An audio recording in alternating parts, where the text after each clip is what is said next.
I did for the funeral that ended. My vacation that ended. Yeah, it's really nice. It's like I should look good for that. So.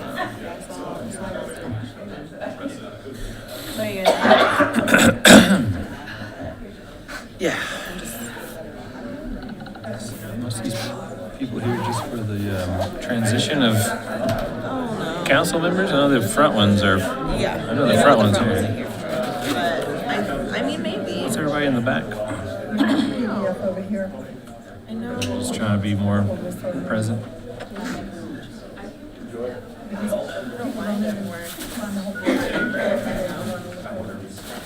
That's when I was talking about. And that's all we really have on there, right? It's just the 207. It might be a setting. Am I really good? Miss something? Maybe she'll cover that. She's not really trained. Yeah. What's on the packet? Here it is. Doesn't help, she said. She's summarizing. Yeah. Pretty and Any other place in changing your our cards. world, our code says that. Did you have fun in Woodstock? Yeah. They would I sent you that photo from the living room. That's the imagery of like, so there was this river, and then that's pretty much Why make like, a copy? Oh, Suzanne's on. That's well, then there you go. and then yeah, we spent. Which is I mean, it's so Yeah. So It'll be right. Okay, great. Great. It really helps stay on track. Yeah, definitely. one would think. One would think. 4 years. I could do 2 years standing on my head. You got 4 years. 4 years would be it's like a master's degree, so. I think she knows because she's been adjusting.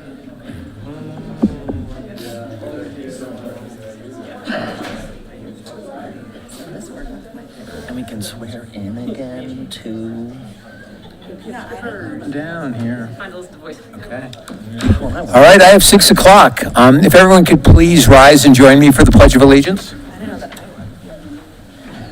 I pledge allegiance To the flag of the United States of America and to the republic for which it stands, one nation, under God, indivisible, with liberty and justice for all.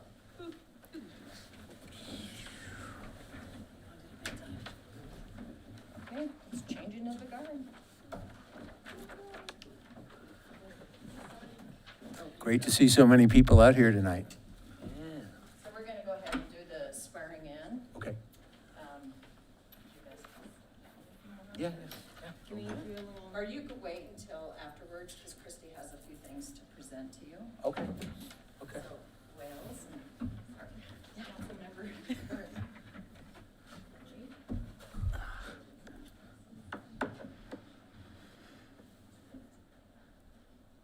So I'm just gonna read it, have you guys repeat me, sorry.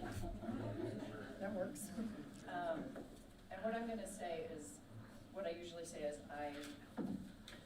Justin Patelli, blah, blah, blah, blah. I'm gonna say, I state your name, and then just repeat after me. When we get down to what office it is, you'll just say mayor, and you all will say city council member, ward 1, 2, 3. Okay? I need you to raise your right hands.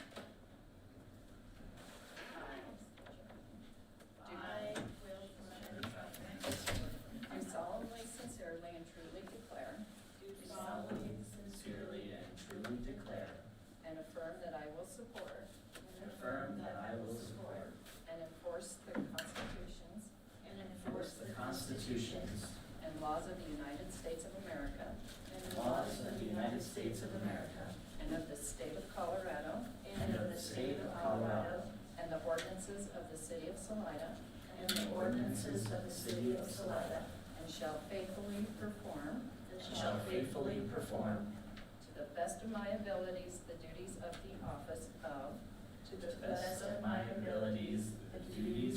office of. City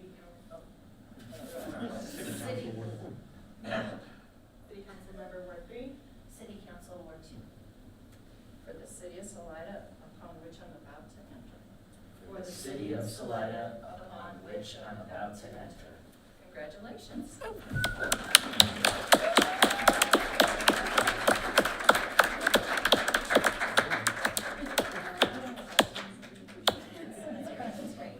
I know we're standing.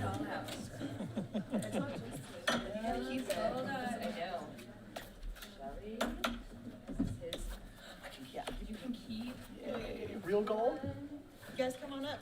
Yeah. Yeah. Yeah, you can really see it. You get a front row seat now. Thanks, man. Thanks, Dominique. Nice. Thank you, Dominique. Yeah. Congratulations. Did you get your Welcome aboard. Get your Hold on, I'm going to make congratulations. Welcome. Pardon me? Mr. Mayor. Official. Thank you. This. Thank you, friend. Thank you. Oh my, look at that. I know. Work on it. Oh, no, I did see that already. Do you want to type that other one down? She thought you were. There you go. Thank you so much. Appreciate you. I got one. Thank you for your service as city council member. Oh, shucks. Aw. I got a plaque.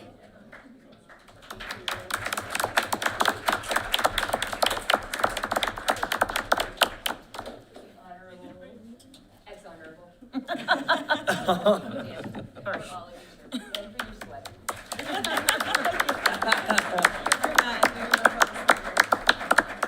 you want this so it doesn't break? Do you want this, Dominique?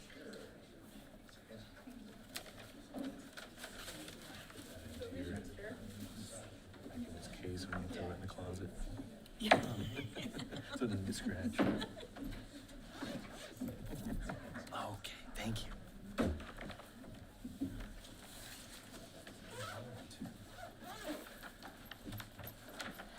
Okay. Well, that was all the good stuff for the people that wanted to take photos. The rest of this is going to be fun for us. Ms. Keller, could I get a roll call, please? Sure. Fontana? Here. Here. Thank you. Stevens? Here. Pappenfort? Present. Rovansky? Here. Schreiner? Present. Martin? Here. Mayor Critelli? Present. A quorum is present. Thank you very much. And the next thing on the list is the consent agenda. Mr. Mayor, I move to approve, or combine and approve the consent agenda. Okay, we have a motion to combine and approve the consent agenda by Councilmember Martin, seconded by Councilmember Pappenfort. Any further discussion? Pappenfort? Yes. Martin? Yes. Stevens? Yes. Fontana? Yes. Schreiner? Yes. Rovansky? Yes. Motion passed. Okay. And we have citizen comment.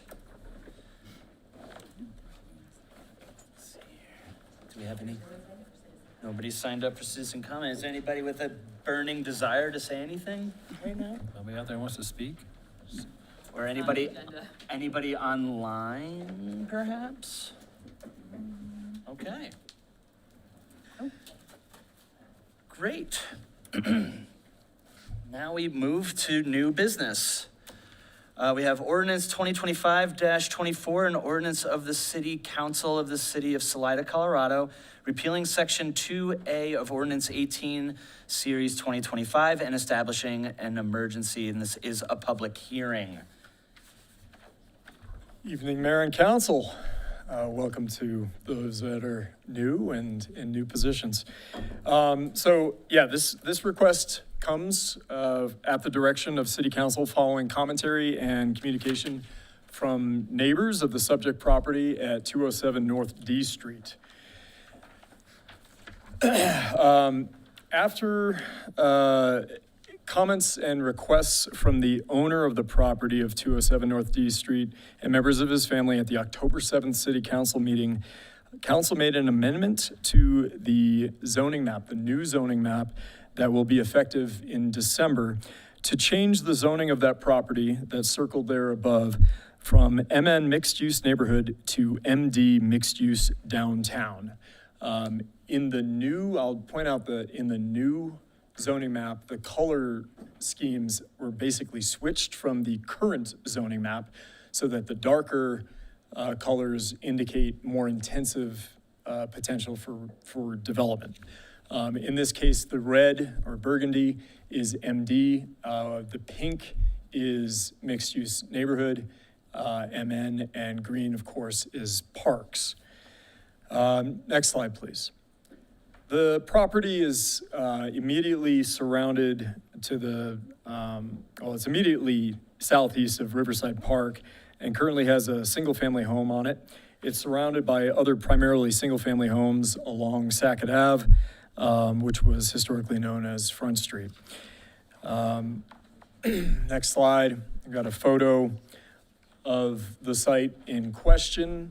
Then the next slide, just kind of some photos of the immediately surrounding neighborhood. The bottom right there, of course, is the Scout Hut and Riverside Park, and the other mostly residential, single-family residential uses off to the left there.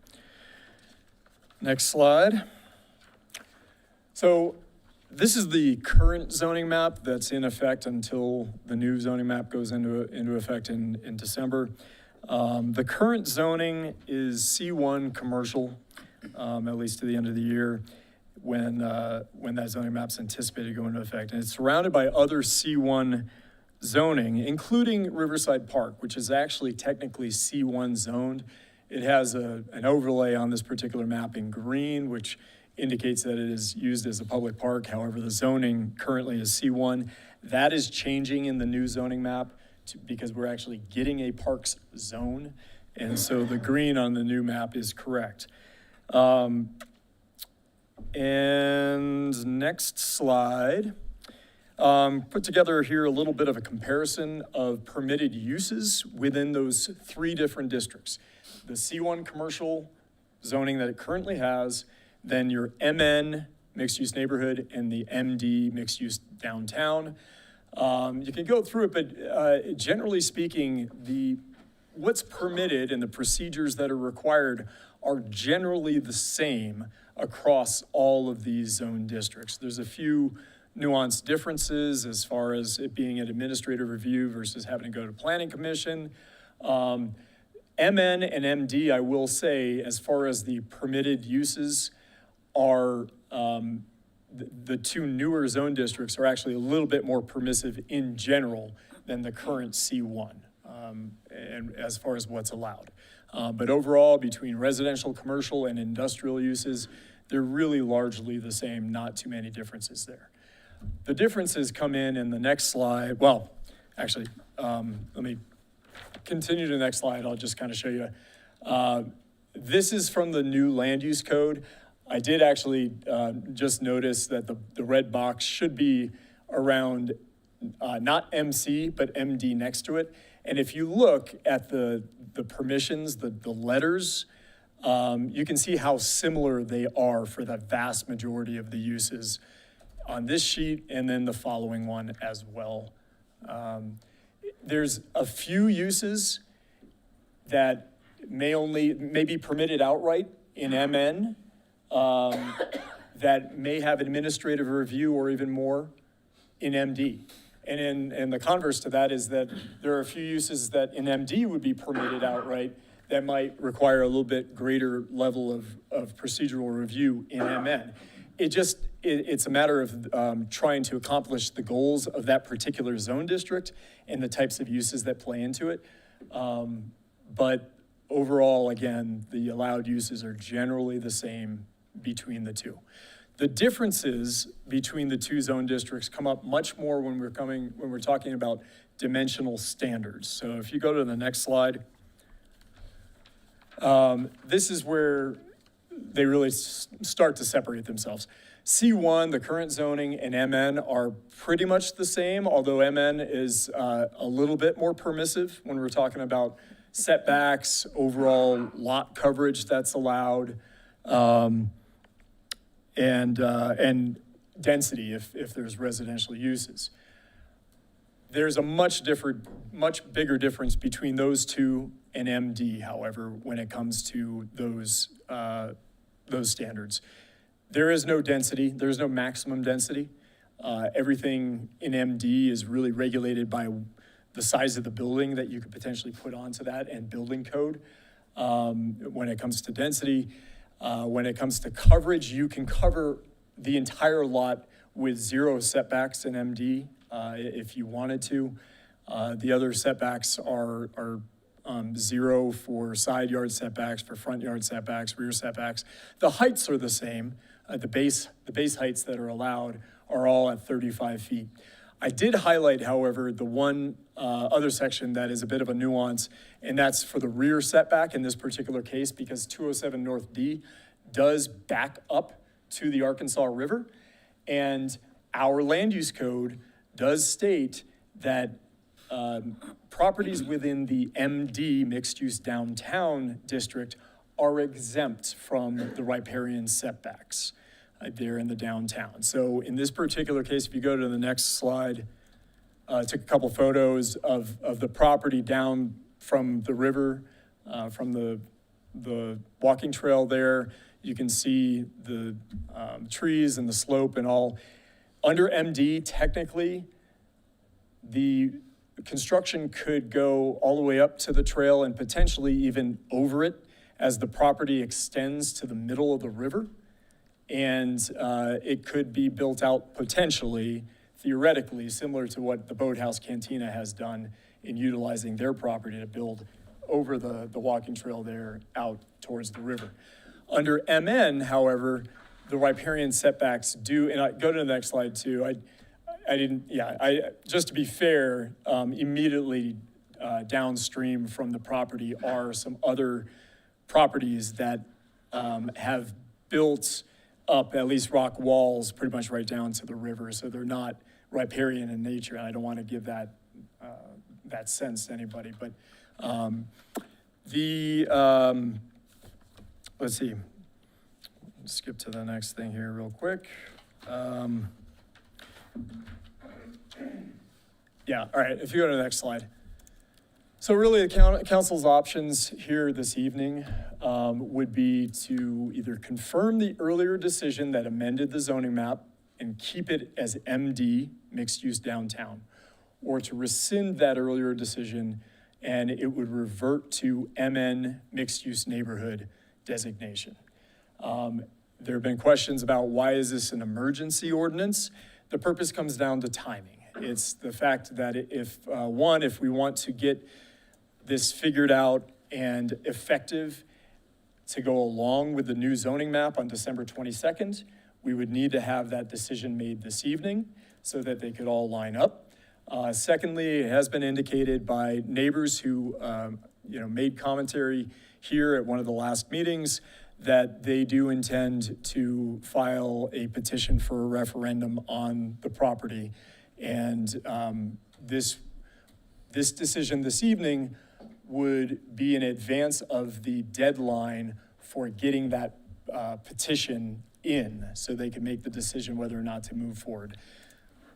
I want to look to city clerk and city attorney to see if they have anything else to add to that. Yeah, the date they would need to submit a referendum would be December 1st. So their timing is very short. And I think that's one of the reasons it is an emergency ordinance. And I just wanted to add, procedurally, emergency ordinances need to pass by a vote of 5 of you. It's 2/3 of the sitting council, and your mayor does not vote other than in a tie. So 5 out of 6 of you would need to vote affirmatively for this to pass, because emergency ordinances go into effect immediately versus our typical process, just to explain for our new council members, is we have 2 readings of an ordinance, and then after the second reading of an ordinance goes into effect 30 days after publication in the local newspaper. Okay, thank you. And do we have an applicant that wants to present? In this case, the applicant is the city, as it was directed by council for staff to bring this forward. Okay. So we move on to public comment. Is anybody signed up to speak Yes. on this?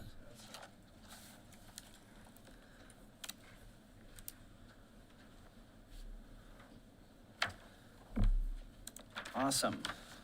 Okay, first up, we have Michael Kimmett.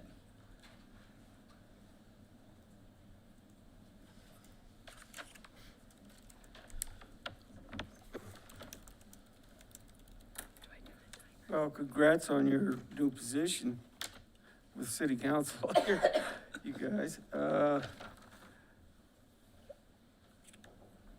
I have here, as I had to go back and do some research,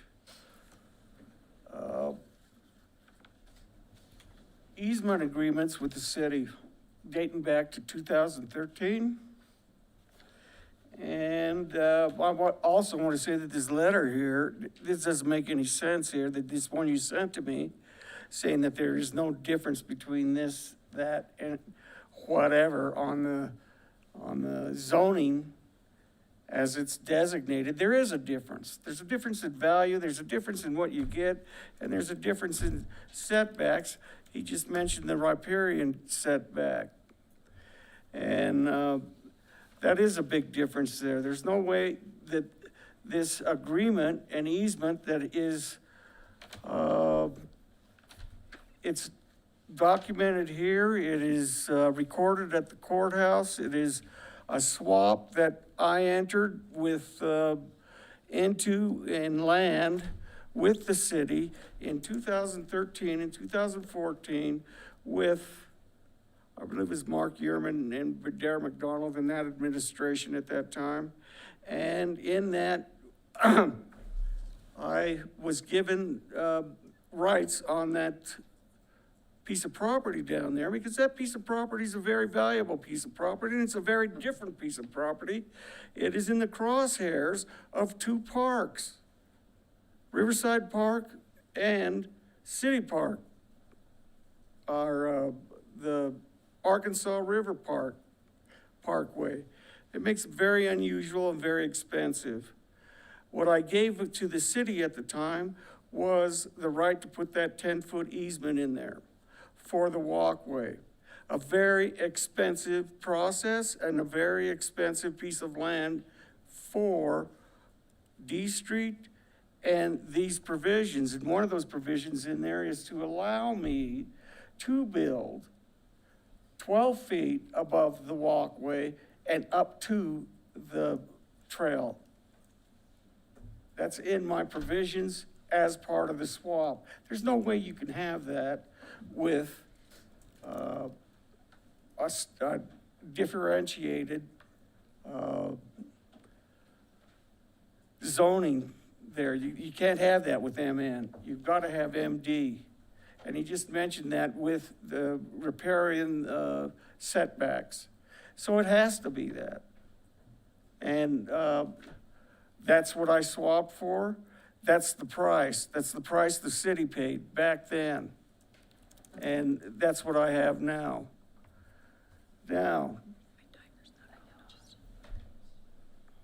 Oh, sorry, I didn't hear the And- alarm. It didn't Yeah. go off. Okay, that's. You that's understand that? Yeah, thank you. okay, That is three. Mr. Yearman at the time, when You got your 3 minutes. If you have something else you want to say, I do see you have other Kimmets that could probably pick up where you well, I left don't know, off. they don't know about what was in my archive here. This Well, is that's something- okay, and we I can, want to and we quote can. Mr. Yearman. We I can just hear wanna- that later, but right now it's 3 minutes. It's 3 minutes for everybody. That's Well, just to I keep want to things leave you fair. with one quote. He quoted that that property could be the bookends to the city for Okay. Riverside Park as it developed the trail between and was necessary Appreciate that. for the trail. Thank you. I appreciate between the that. two You parks. understand this is just the way things Yeah, have to go. okay. It just it has to be 3 minutes for everybody. Or else we could be here all night as well. Thank you. Aurora's next. Thank you. Hi, everybody. I'm Mike Kimmett's daughter. I want to start out by saying, first of all, it's not fair that we have to comply with the new zoning when the other houses on the street got to build right up to the river and right up to the street. the setbacks significantly devalue our lot and cuts us off at the kneecaps. I mean, if we tried to rebuild a house there, it would be half the size of the house that we have, and it's already, I mean, I don't think that that's fair, and especially considering the fact that all of the houses down the street, we sold them that land. So, the other thing, noise and foot traffic in our yard alone make this house feel like a fishbowl. We feel like we might as well embrace it as like a public space rather than putting up a fence. It's already loud at my dad's house. You can hear noise from the Scout Hut wave at night. I have a video at 3 a.m. of a spotlight being shown into my bedroom window and them yelling at 3 o'clock in the morning. So if this does get changed, we will be putting up a fence so that we can block out some noise, because it's unmanageable. And then, as Dad mentioned, he's got a legal contract, so this will have to be brought back up again. And most importantly, if we end up doing something there, basically, we don't necessarily have the money right now to put up some sort of big, huge building, and I think that's what the neighbors are worried about. So you have a long time before we even decided to do anything with the land, right? And everything we do will be in mind, like keeping locals in mind. Our family, we embrace community traditions. We just want what's best for this community. And we want to create something that's special. If we do create something there, we want to create something that's special and public. That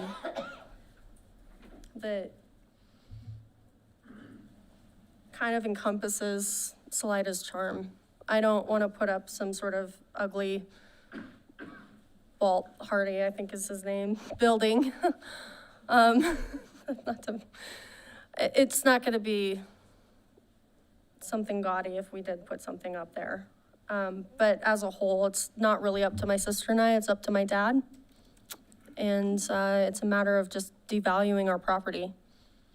So, thank you. Thank you. And Ramana Kemet?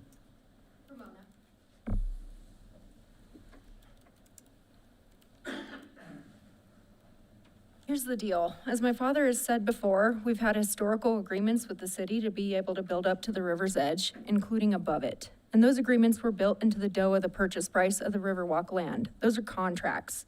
We also believe that every other property has been able to build up to the river's edge along that same block. If anyone is being spot zoned, it is us, and places handcuffs on only us. We need the ability to build up to the river's edge, or we will not be building anything, and the lot has a very good chance of being sold off to a developer who cares a whole lot less about the neighbors in our community. They would not keep anyone in mind, and money would talk. The last lot downtown would be sold to another millionaire resident. We would have never built a building without talking to the neighbors and taking them into consideration and consulting with them about design and about what space would work for everyone and makes the neighborhood even more convenient for the people living there. Approaching the design phase, we plan to ask the neighbors what they would prefer, even if they have 0% rights to do so. It is not their lot, and they wouldn't even be on their lot if we had not sold it to them in the first place.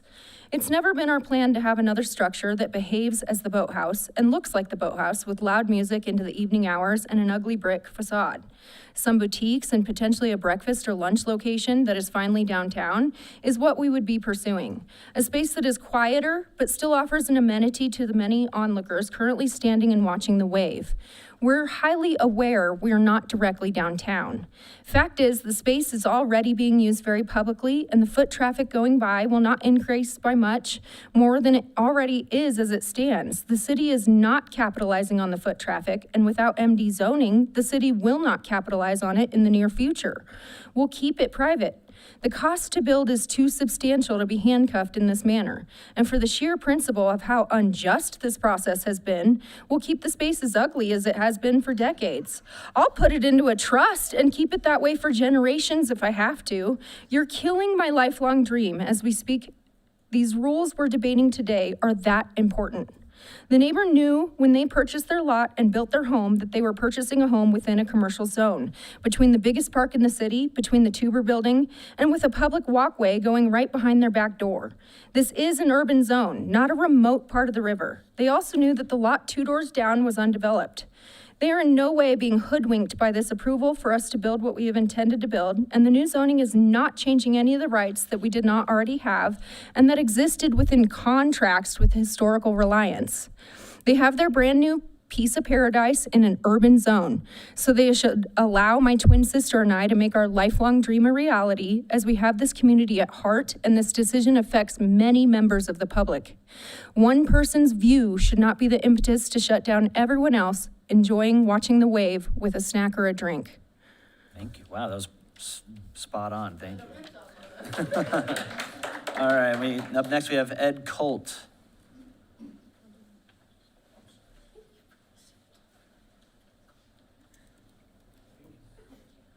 I live at 328 East Sackett. The neighbor's position have already been placed before council, but some of you folks are brand new. So the objections have included traffic problems, congestion problems, the additional height. I believe that if you look at Mr. Almquist's page 4, the maximum building height down at the bottom right is 35 feet. But there's an asterisk there and it says does not include inclusionary housing incentives. I believe with those incentives, the height can go up to 45 feet. Mr. Almquist can correct me if I'm wrong about that. Our position is that the commercialization of this lot is inconsistent with the neighborhood.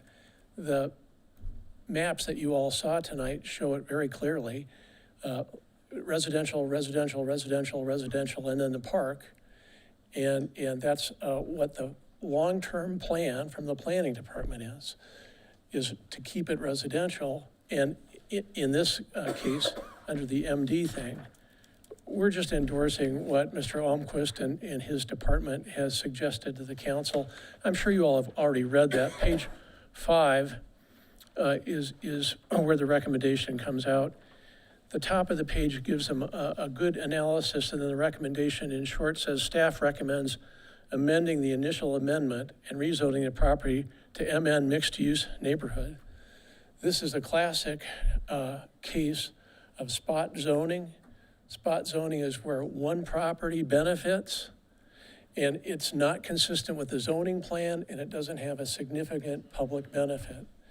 The courts do not favor spot zoning, and spot zoning has been reversed by courts if it's found to be spot zoning.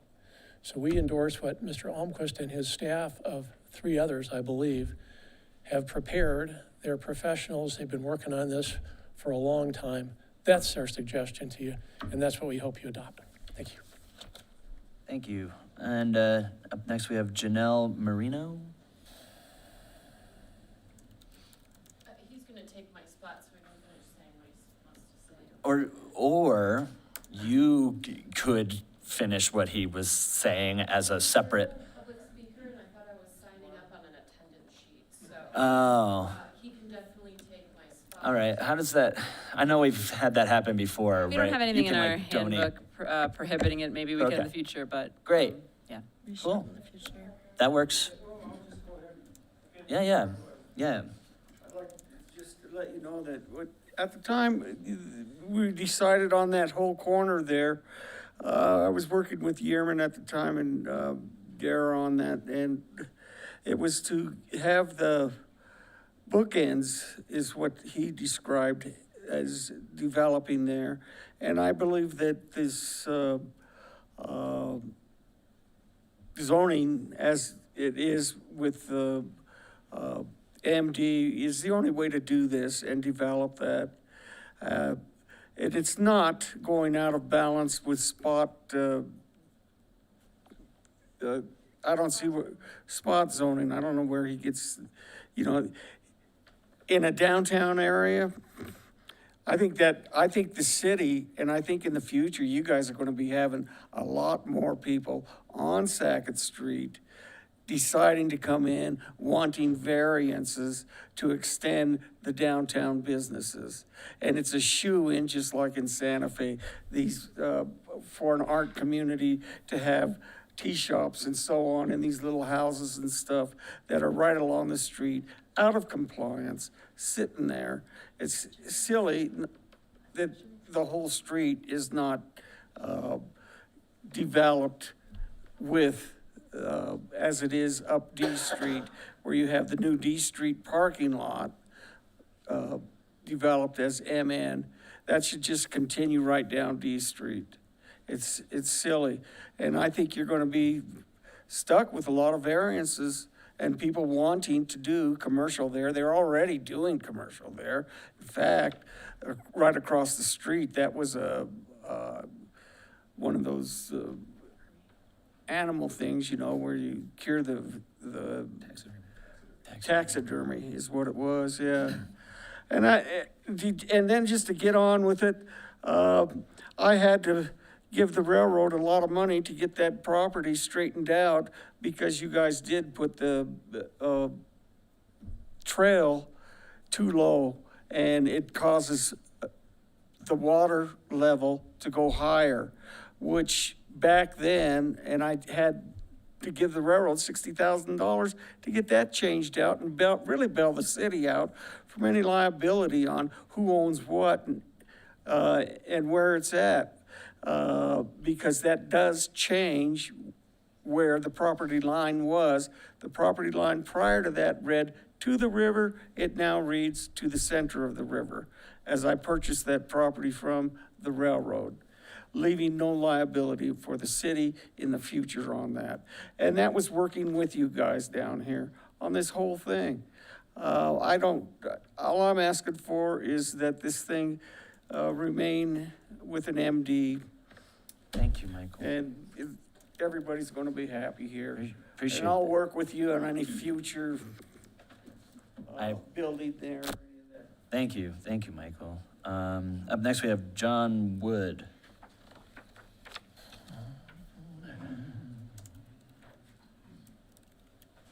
Thank you. My name's John Wood. I live over in Two Rivers, but 13 years ago, I purchased the old brick duplex that's catty corner across C Street from here. It was built in 1903, but I got to spend about 2 years trying to rehabilitate the property. It was a dump when I bought it. But as part of that process, I donated land to the city to extend the river path past that property. Now, when I bought it, the only things on the north side of Sackett were the duplex built in 1903 and Michael Kimmett's house that's about the same vintage. The rest of it was vacant but zoned commercial. And that was one of the things that attracted my wife and me to Salida, was the use that the city had made of the riverfront property. We would have a drink at what is now Highside. We'd have dinner at the boathouse. We'd spend time and listen to a concert in the park, all of which had been totally reworked by the city, putting in boulders and modifying the bank to make it an attractive asset for the city.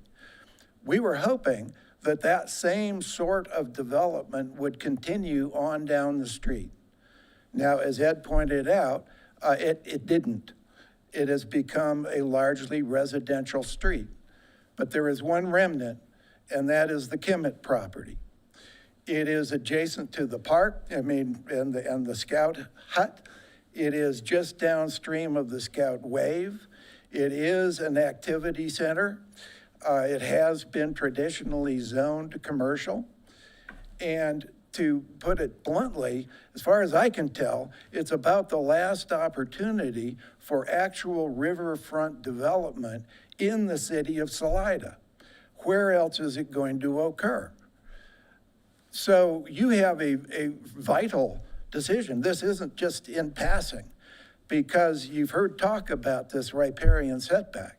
It's 40 feet from the high water mark. That would preclude riverfront development on the Kemet property. There is some degree of flexibility built into that, but I'm intimately familiar with that, and it will not benefit the Kemets, will not allow them to do anything leading up to the river. So you, as the city fathers and mothers, have the responsibility of deciding, will there be future riverfront development in this city? Thanks. And Michael Marimo.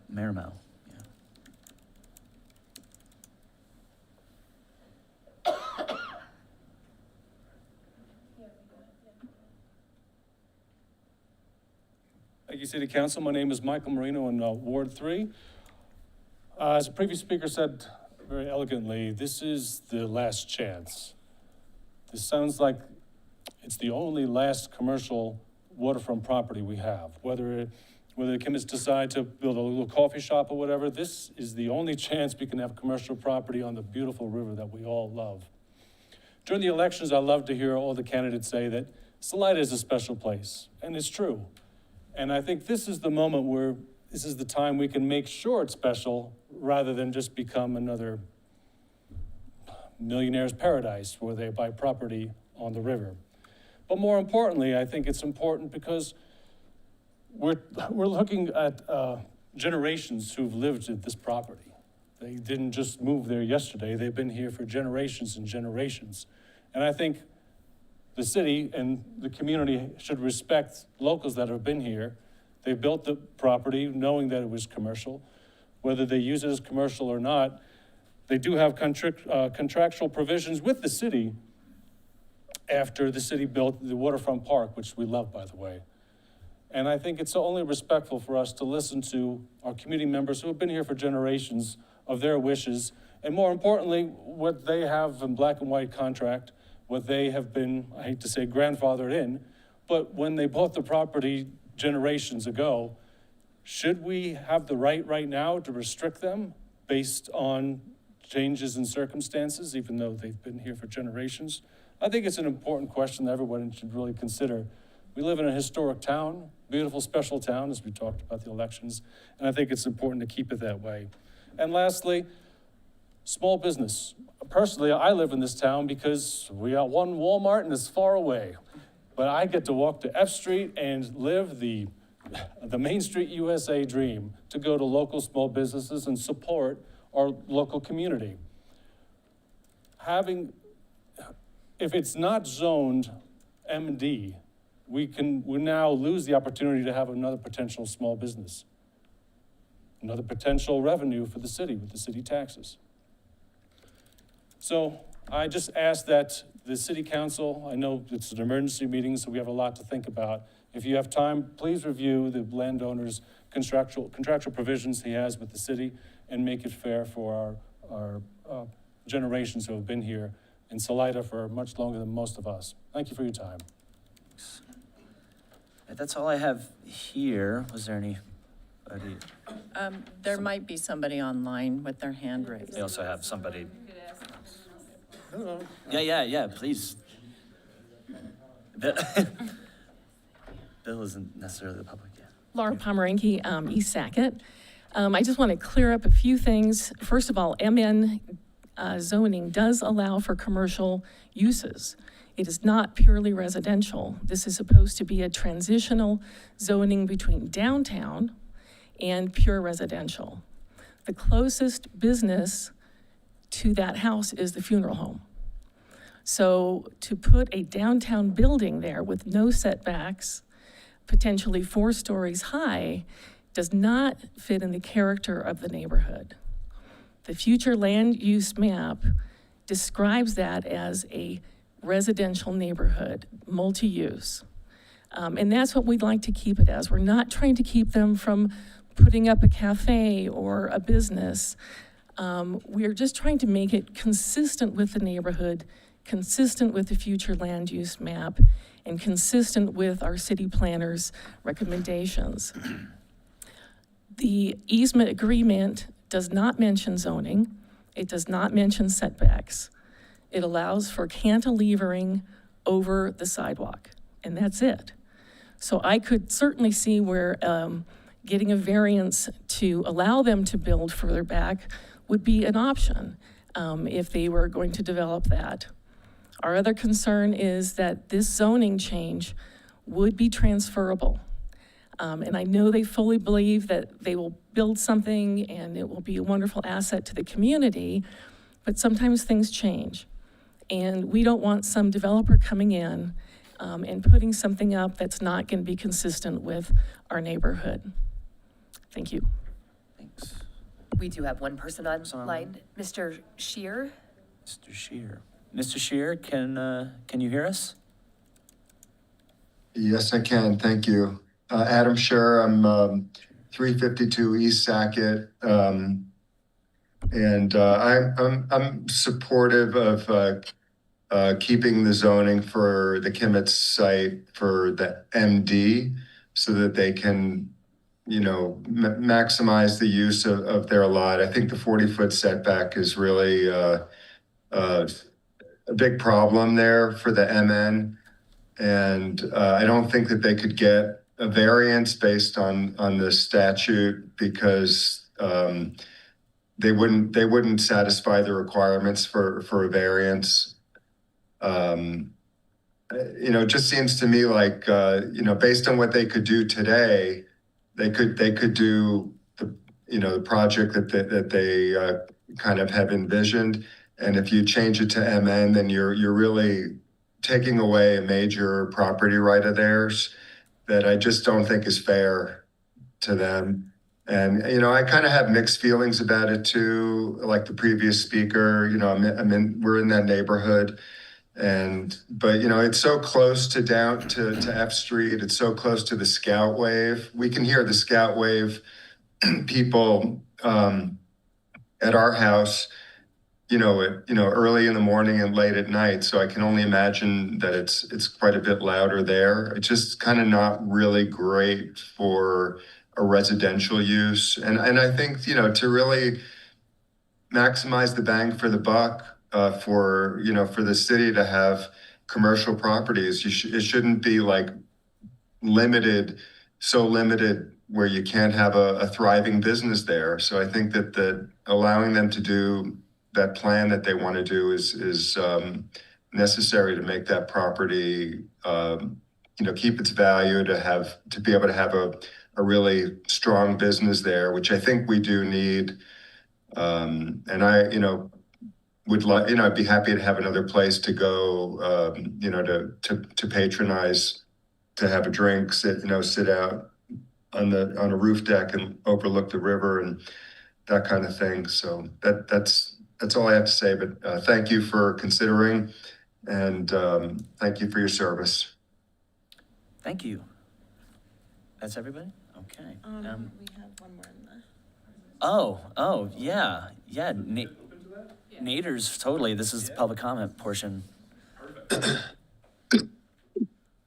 Hi, I'm Nate Calderon. Sorry? Okay. And I've actually lived here a long time. I lived on I Street, right on Spur Trail. And the house and property I grew up on was zoned industrial as well, like mixed use. And being kind of like a historic perspective, though this was a railroad town, and so a lot of the zoning here is completely bizarre. And I think that instead of taking those zonings that are kind of wonky and just turning it into residential developing, I think we as a community should be encouraging those property owners to develop them. Because now I'm not that smart, but I think, if I'm not mistaken, our main revenue is from income or from sales tax as a city. Why on earth are we like erasing zoning for that to make it residential so that it can just be developed? And it is kind of funny to hear people say that, we want this property to match all the other properties that are being developed, when those new developments aren't matching the community that they're developing in. It just is this weird disconnect. So I don't have a dog in the fight either way. I think the city's missing an opportunity to encourage development in those economic fields, wherever they can be, because Salida's weird, and I think if we embrace that weirdness, it could actually benefit us instead of scraping off and just giving it to developers who don't have any interest in our community except economic. Yeah, I think that's all I have to say. That's all. Thank you. Oh, okay, we got another. Take control. Take control here. Okay, all right. Oh, we got it. Signed up. Hi, guys. Congrats on your new jobs. Thank you. State your name. Mike Buckley, 336 East Sackett. I'm just finishing one of the houses there in the line. So I'll be one of the houses that will be affected by some development there, with extra traffic and extra noise, which could be disturbing. But, I guess, I'm only one person, and I think that Mr. Kimmick's project could really benefit the whole city. And, a little bit of noise and a little bit of extra traffic and parking problems for me, I think is probably worth it for what could be a pretty nice little spot there. He is facing the river right in front of the Scout Hut, which I have seen him really suffering, it's really sweet seeing all the surfers out there. Woo, Dave! Which is very cute, But for him, that can kind of be a bummer, at all hours of the day. I don't know. One side is the park. I can picture a little spot that opens up to the park, has terraces down to the river. And it's even closer to the river than other spots further upstream. I think it could be nice. I guess that's it. Thank you. Thank you. Okay, so maybe one other person, okay? Is that gonna be, or does everybody in the room have a hankering to speak? Okay, cool. All right. Hi, Rebecca Colbert. I live out in Smeltertown, so again, I don't have a knife in any of this fight. I've known Michael Kimmett and his girls for 30 years plus. So you wouldn't see a more OG line of Salidians than that row right there. Michael Kimmett has raised his daughters to be excellent business women, to be knowledgeable, to just be up to date on everything in the world and even in the community more than anything. Salida, like it has been stated, is a very unique town. I live out in Smeltertown. I see the most uniqueness of it all. The fact that we can turn a mechanic place into a distillery, an old grocery store into a brewery, that just shows the unique character that Salida has. And right by the river is the most OG of Salida that you can get. And the fact that this gentleman and his daughters just want to create something for the community. It's not them creating this multi-million-dollar house for them to live in. It's something that would benefit the rest of the community.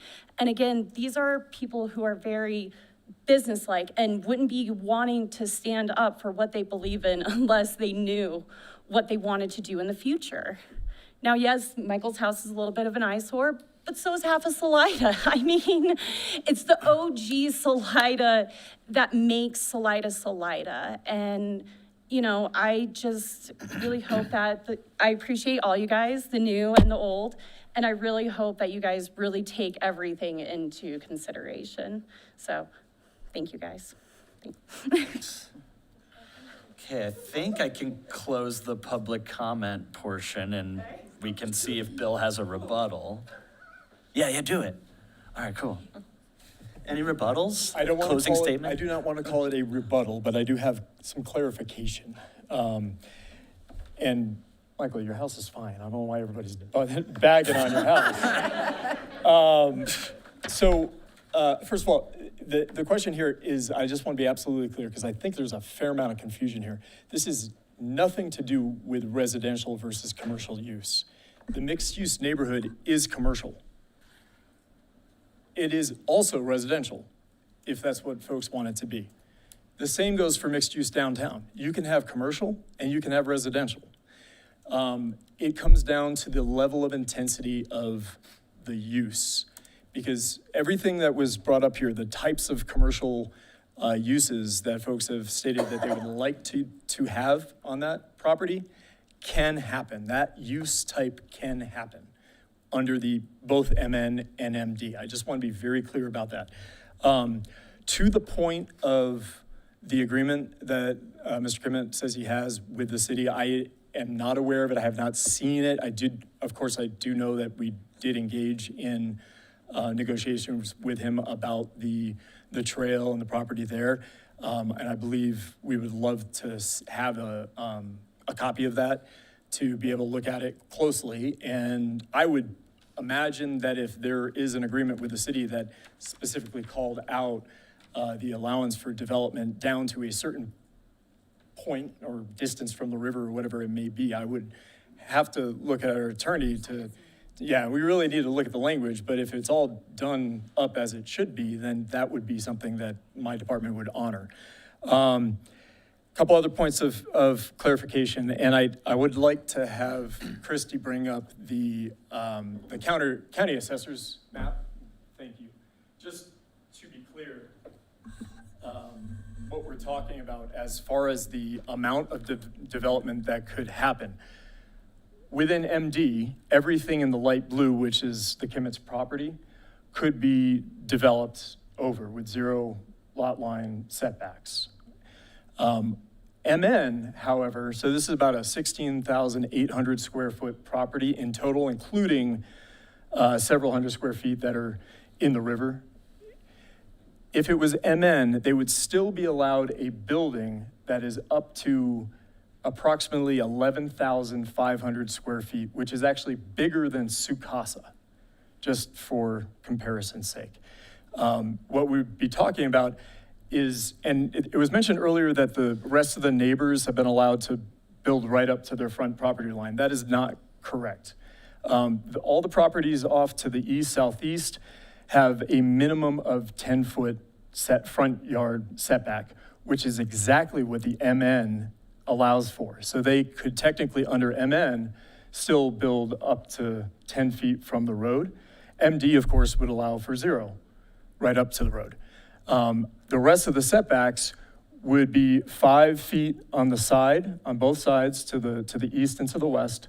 And then, yes, the rear would be that which is subject to the riparian setback, which is 40 feet along the horizontal, but it does allow for that alternative calculation along a steep slope, which this property does have.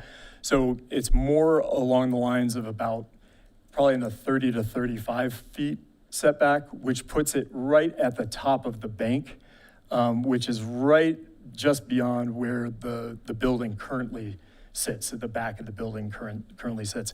I just want to make that clear that, I mean, still though, there could be a building, even under MN, that could occupy the area that my finger more or less traces here all throughout there, and all the uses, commercial uses we're talking about, would still be allowed. So in regards to the point of height, that additional height per affordable housing is actually not applicable to this particular area. It's only applicable to an area that is west of F Street, kind of more in the vicinity of Safeway. That was purposely done as a potential, seeing the potential for redevelopment in that area of downtown. So that is, the height would still be limited to 35 feet here, even if it went to MD or stayed as MD. Beyond that, I can take any questions that you might have. All right, council, questions? Somebody mentioned that they would not satisfy the requirements for a variance. Can you clarify? I'm not 100% sure that I caught all of that particular statement, and it's hard to state, whether or not, if they were asking for a variance, if they would meet the standards. It really depends on what is the purpose of the variance. Yeah, because they do need to be very specific standards. However, that said, there is a little bit of wiggle room through minor modification that can be done administratively, that can get them an extra, like maybe 10% in some cases of encroachment into a setback. It depends, again, though, on meeting those standards, and without anything in front of us, it's really hard to state whether we could or not. And so my question is, if we revert it back to neighborhood zoning, then the paperwork that Michael has that's filed with the land records of Chaffey County, those would then be submitted to the attorney for review after converting it back to neighborhood? I don't have these documents, so I can't speak to them, but I know, like, what's on a real estate versus what's a zoning are two separate things. I haven't looked at them to opine, or seen them, so if that, that could be shared with me if they wants to be, but. So what kind of time frame would we be looking at, considering that you've seen nothing and heard nothing about this, the existence of these documents until tonight? In a month?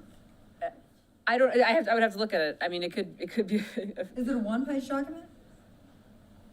I don't have any idea what they have. I could look at it and let you know, and let you know if I could recess for a few minutes, but also, I can't, I don't want to speak in the hypothetical about, I get it.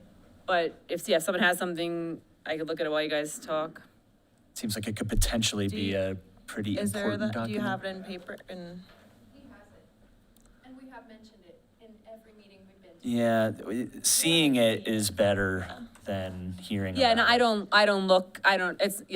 I don't read legal documents unless I'm. Yeah, sure. No, and I wasn't implying that you were. But I guess just to Kevin. further clarify that could potentially be a very important document to this entire discussion.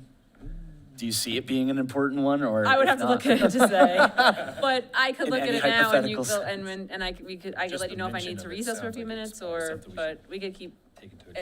And it also depends on how the vote's gonna go. If you don't have 5 people who want to make this change, it's all. But I could Okay. Oh, but I would rather look on a piece of paper than I don't. No, it's not. I know I'm getting older with my eyes. If they have thank you, but if they have a document, I could look at it quickly. Late at night, my 43-year-old's eyes, I need to go to a doctor for reading. Would we be able to take how much? Bill, can you get it? Yeah, I don't know. We're gonna just. Would we be able to take a recess then?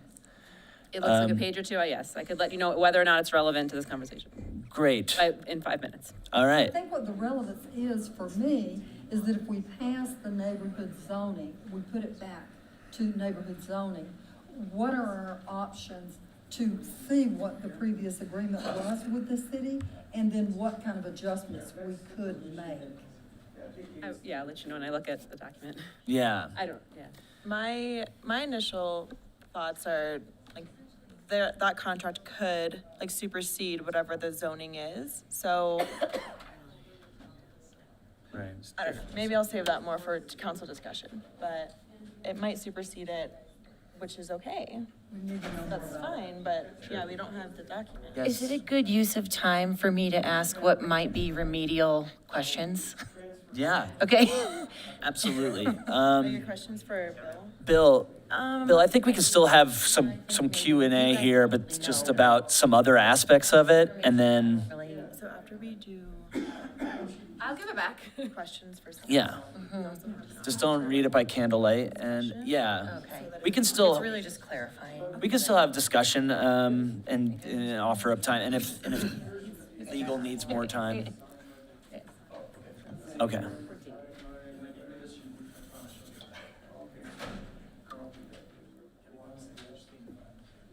Okay, great. Boy. Didn't think a joke like that would happen at my first meeting, but hey, here we go. I will read this during a recess, but I want to make sure I have, Yeah, for sure. but I want to make sure I have. We a, still have other questions Yeah. that are pertinent to other But I might aspects. need And it, yeah. yeah, Councilmember Schreiner, you had. Yeah, so I'm brand new and I have zero preconceptions about any of this. I just want to make sure that I'm understanding. It sounds like the setback and the distance of the setback is where this hinges, right? Like, because yes, you can do commercial uses in both of these two options. Is that correct? There are nuances to it because, there's a lot of things that are allowed in one zone district but not another, or triggered in one for the other. But from the sounds of what we've heard, it is about the overall intensity of the construction, right? Being able to build it right up to the boundaries of the project. Right. or So of the it property. sounds like, it sounds like 40 feet is what the riparian setback is. And if it's MD, is that not? Correct. Is it, If it's if exempt from that? If it's MD, it is exempted from the riparian setbacks. And if it's MN, it's 40 feet and that's that? It's 40 feet from the ordinary high water mark. In this case, measured along the hypotenuse of the triangle, basically along the slope, to a point that's 40 feet away. There are some small allowances within that it could be adjusted, at least under the code, to no greater than, or no less than 30 feet along that triangle hypotenuse. And here, I told my math teachers, I would never use that information. I also want to take a minute and say, I don't think your house is an eyesore. I really like your house. Okay, that is what I needed to understand. Thank you. I'm sure that I'm remedial here, but I appreciate your patience. Yeah, and I think what we're looking at right now is whether there are additional agreements within what was agreed upon between the city and the applicant or the property owner as to whether or not that is still applicable. Like Yeah, I that feel setback like- would be applicable or not. I feel like, again, my first day, I wouldn't really want to make I just feel like that's kind of an important part of the landscape to find out, right? Yes. Yeah, absolutely. Very good question. Hey, thanks. Anybody who hasn't asked a question yet would like to, even Councilmember Fontana out in the internet virtual world? She's been texting me. Just to let you know, I haven't forgotten you. Oh, yeah, let's see if she has questions. Okay, so my question is, if that agreement runs with the current owners, the zoning runs with the land and is permanent. That is correct. Yes. And so if, after the Kimmets move on to bigger and better things, and they're like, we're done with you, Salida, or whatever happens, because a lot of people do that, then a developer buys that property, they build to the property lines, and there's nothing anybody can do about that. So no matter what great taste the Kimmets might have with what they would do, that runs with the land, and then the city is at risk of having some ginormous thing all the way to the border of everything. That is a possibility, yes. Bill, could you speak to the future land use map that's been referenced a few times, and that the spot zoning idea of it doesn't go along with it? So this is another place where there was a little bit of a deviation between the future land use map, and I don't have that here with this. So a small deviation between the future land use map and the zoning map. But what I can tell you is that the area on the southwest side of Sackett was in the future land use map shown as mixed-use neighborhood. Everything along the river, however, was originally shown as R2, residential. Through the process, the zoning map process, talking to property owners, including Mr. Kimmett and some of the others, and looking at the fact that it's currently zoned commercial, we opted to stick with a commercial zoning for those properties, and we ended up zoning that whole area pink MN. Okay. So, but they all showed the same along that entire stretch. They all have the same designation, all those properties. Thank you. Any other questions before I close public hearing? Now, as far as a building Okay. on that, zone neighborhood, what size of building could it be with that zoning, With MN or with MD? with them in? With MN, that's, yeah, like I said, it could be approximately 70% of the entire site, which comes out to approximately 11,500 square feet. And Sukasa, just for comparison, is about 10,500 square feet. So just to give you an idea of the size, the relative size. It's a significant build area. Yes, and when I say Sukasa, I mean what actually, the business of Sukasa, that portion of it. Yeah, Thank you for saying that out. yeah, yeah. You can stop the conversation. Okay. Yeah. No, this isn't like, we're gonna close This is a business. the public hearing and then we're gonna have discussion up here. There's not this like back and forth kind of Judge Judy thing that happens. I did hear a point that I think that there's some accuracy there in the fact that the entire site is 16,800 square feet, and it does include some that is in the river. Let's say it's even 1,000 square feet. That changes things. It still brings it down, like even if it's 15,000 square feet that's on land, it's 70% of that, which, it's a pretty easy calculation to give you a sense of the size of the square foot, or the footprint rather, would be still 10,500, which is the Sukasa Coffee portion. shop I visit. Okay. Thank you. Thanks, Bill. I think it's safe we can close the public hearing and then have maybe a 5-minute. Yes, because I need to speak Little- with Bill about the little speed property we're read. talking about. Yeah, there's not an exhibit attached to this. All right, so I will hereby close the public hearing, and we'll take like a 5-minute bathroom break. Thank you. Turn the speakers off. In the future, I'm gonna like talk to the audience and then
hoping that like 207. Well, yeah, it's D Street.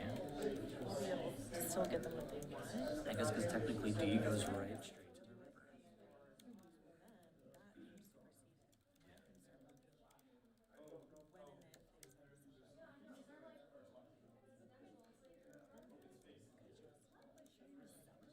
because I know that they're very,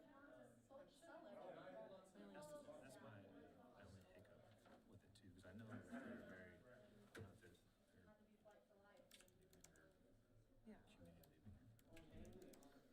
community. Well, if he passes away, they need to make some money and sell the place. But I'm hoping to do this for them. Tell me when you're ready so I could turn everything back on. This isn't a thing that you're allowed to do, but let me just throw it out there. Is there some way that we're like, okay, I wonder if they turned off the fine, but I could smell that soup now. Just untie it to the sail. Yeah. I mean, I just wanted to make sure. No. that- Yeah. No, I'm saying unfortunately we cannot. I'm not suggesting we do it, I feel like we should be run an option. Wouldn't it be cool? We just do this. We'll just change it on the daily, no problem. Hey, Bill, you gotta redo the. Just before a referendum shows up, change it. Oh my God, so good. Three-letter thing and find it that way. It's a nightmare. Well,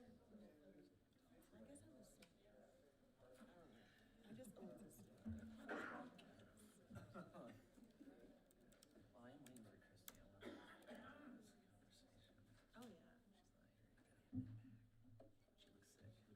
waiting for Christy. Oh, yeah.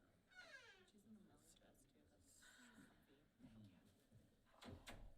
Are we good to come back to the council meeting, or are we still in recess, Nina? I'm gonna let Bill start because it's related to the riparian setback. I'll throw in from there, but yeah, from his planning experience. Thank you. All right. I'm going to use the mic again here for a second. A couple things to point out that we have discussed and learned from the easement itself. For one, it does appear that as part of the, just for clarification purposes, part of the easement agreement did also assign some property to Mr. Kimmett here. This actually used to be an extension of D Street here, hence why it has the 207 D Street address. And from what we can tell, they were given some of that additional property as well as area for parking. And hence why you actually probably seen some parking along that strip right there in the past. The actual language that I think is in question here within the easement agreement itself states that, and again, this easement was for the river trail that goes along the river below Mr. Kimmett's house. It says, once the Salida River Trail is constructed, the parties acknowledge that structures cantilevered a minimum of 12 feet above the finished elevation of the Salida River Trail will be allowed. So that does, in consultation with legal staff, would in this particular case allow for just that, the cantilevering of constructed property over the river trail as long as it's a minimum of 12 feet above that trail, right in that location. Now, so to the extent that it meets the letter of this agreement, in any case, whether it was MD or MN, the riparian setback would not be applicable for that area. Now, we would certainly ask that they do what they can to protect the vegetation underneath the cantilevered property, et cetera. But it does not preclude the property from being either of the zone districts, right? It could be MN and still not have that riparian area applicable, or it could be MD. So the other thing to point out, and given the fact that there is a parking area, a parking easement as part of this agreement, kind of further complicates it a little bit, but within the MD, Mixed Use Downtown District, folks who create new uses are allowed to pay for the required parking as what's called a business occupier fee, or a fee in lieu of providing the parking on site. It is the only zone district where we allow for that. MN would have to provide the required parking on site. Now, we don't have enough time to do all the analysis of how much parking is available in that easement. It's a sizable chunk. I mean, Christy, you could probably figure out how much square footage is over there, but I would estimate that it's somewhere in the 2,000, 3,000 square feet of area that could be used for parking. And so, Bill, are you talking about like that there? yes, what Christy is outlining right now in red appears to be the area that's shown as an easement in this easement agreement. And maybe Mr. Kimmett can confirm whether that is easement area or if it is, if you know if it is your property. Because the city at the time could not, unless this thing went to vote, continue getting their immediate deal done on the connection between Riverside and McCormick Park. And they wanted it done now. They didn't want to wait and go through a whole election thing. And that entire street was vacated. I asked for the entire street. I got the half of it in easement from the city, as you see there. And it was a step to get ahead of it. Okay, so you took ownership over half of that I D. took over ownership of, not quite half of D Street, but a good size of D Street. Okay. Bill, could you paraphrase for the people at home? Yeah. They could do that without making this thing go into a vote. Right, okay. They were in a hurry to get this thing done. Okay. But I believe the So- question is it an easement or full ownership, So it right? looks, then from what Mr. Kimmett says, the area in the blue is property that went to you, 0.05 acres. The area behind it appears to be, the area to the west of that is an easement area that they can utilize for parking. Okay. Okay, so this right here can be used for their parking. Okay. So, which, I guess even if it was MN, they could potentially utilize that area towards their parking credit, required parking credit. And of course, parking depends completely on the use and the anticipated amount. It's generally based off of square footage, although there's some exceptions to that. Thanks. Thank you, Bill. Okay, well, I guess we can enter into preliminary council discussion if council feels ready for that. I have one more question. Christy, could you pull up the chart that shows the different uses that are allowed, please? This one? No, yes, that one, the one that's in the land use code. Can you zoom in on that? And again, it's, MC is not the one that should have been outlined. It should be MN and MD just to the right. And if you go down, so you got food and beverage, for instance, so it shows that it's permitted outright for lounge and taverns, microbrewery, restaurant, for MN or MD. Those are all permitted outright. If you go to the next page. Yeah, can you go to outdoor commercial recreation? Show that. Yeah, so going down the line, things are pretty much the same. General personal service large, which is over 10,000 square feet, would just require a minor site plan review, which is administratively approved, versus in the MD, it would be permitted outright. That's the only change of those. And then down below, you're talking about commercial outdoor recreation. If it was MN, it would require conditional use. That means it would go in front of staff and then planning commission for approval of that use, whereas MD, it's not allowed at all. And then there is actually, I only use these as examples, there are a few more, or another page of the allowed commercial uses at least, and I can certainly see real quick if there's something else of interest.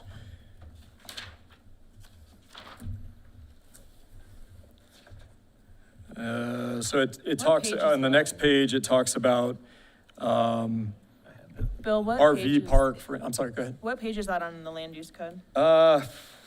It's at section 16.320, it's the use table. And the other ones that probably would come in to play, general retail, large or small, it's the exact same between the two. It's large general retail, again, 10,000 square feet or above, would be a major site plan, again, something that would go to planning commission. If it was general retail small, under 10,000 square feet, it would be permitted outright. Excuse me. This may be getting too in the weeds, but can you speak to why MD is more restrictive when it comes to commercial recreation outdoor? Primarily for just staying within the character of I know not the entire area is the historic downtown district, but generally staying within the confines of the traditional uses. And if it was going to be something much larger and maybe not necessarily at a pedestrian scale, for instance, the idea was that it would need to go through a higher level of review.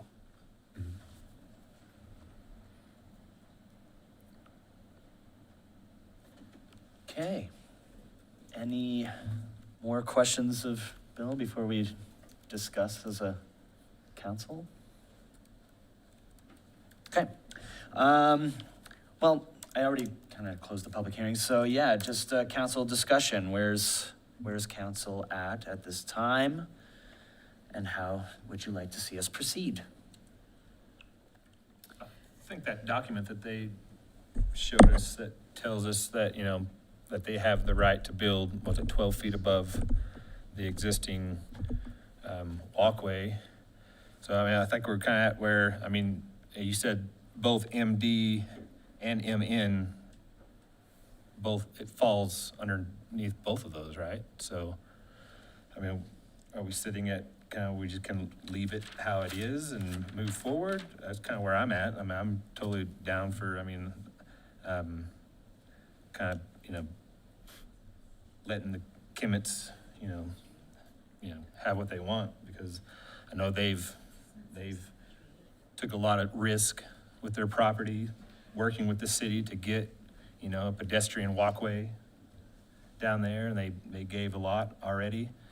And seeing them be able to, live out, the future that they want to see with their property is kind of where I stand with it myself. And then, of course, I'm concerned about the long-range future. When this land passes on to the next person and they build right up to the edges, nobody wants to see that. Everything that the Kimmets want to do can be done under the mixed neighborhood, and we can avoid an extra $10,000 or plus cost vote of the citizens by handling it now and going along with what Planning Commission told us to do from the very beginning, which was to zone it mixed neighborhood, or whatever it's called now. Can I clarify, if we do that, they are still, per the previous agreement, Yep. allowed to do, essentially, it would function essentially the same? Yep. But we would be preserving that zoning well into the future after their, I just want to clarify, the easement's only as to relates to that 12 feet. Can you read it again? That's just one very small The portion. 12, So cantilevering over the river trail, a minimum of 12 feet high. so only as to that issue would if we're either zoning, that agreement would still apply, but that would really apply for the, which one is it, which one is the one with the riparian setback? It would apply for the MN because it's exempt already from the MD. in the Correct. code. So if it was MN, it would just be those 12 feet. It wouldn't be like everything in the zoning. So I just want to clarify that for the public awareness, that we're, that agreement, if it's a zone, if it's the, which zoning? If I it's, don't know, MN? if it's the zoning with the riparian setback, MN. it would only be MN. So if it's MN zoning, it's only the 12 feet that we're talking about, that this easement, so you still have that zoning, but that easement would still apply, because it was given in consideration for something of value, but it's not everything in the zoning district, it's just for those 12 feet. So I just wanted to clarify. I think that's what we're saying. Yeah, Go ahead, Joey. Well, I understand that if we were to change the zoning to MN, that they could still do quite a few commercial things on it. And I know a big argument is that would be city revenue, but that to me isn't so important. I think doing right by the family is important to me, because it sounds like they've made concessions to the city, not only for the path, but other things. And they sold that land for all these residential units, and now it just seems like, those neighbors are trying to shut the door on the people that originally owned it. And so that's certainly where I'm leaning with this, is MD. I think it's unfortunate that you can do recreational and outdoor in MN and not MD, because Mr. Kimmett's discussion about this being a bookend to the park, I'd love to see something to do with the river there if it does go commercial.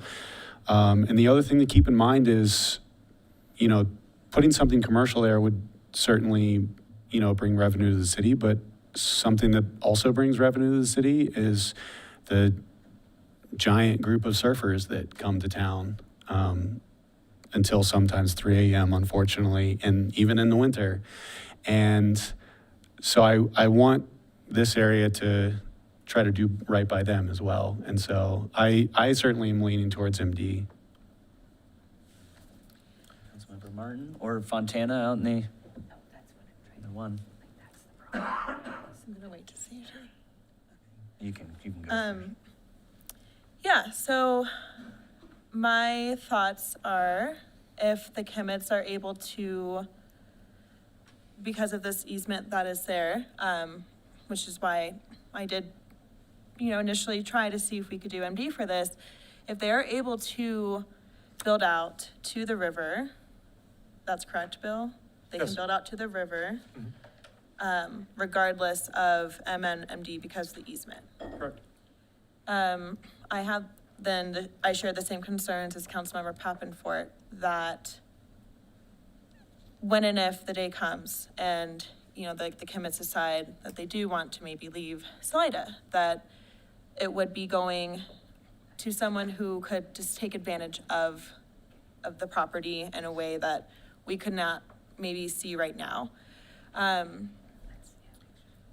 So, Bill, my question, you mentioned something about parking. Sorry, I know we're in discussions right now, but you did say something about parking.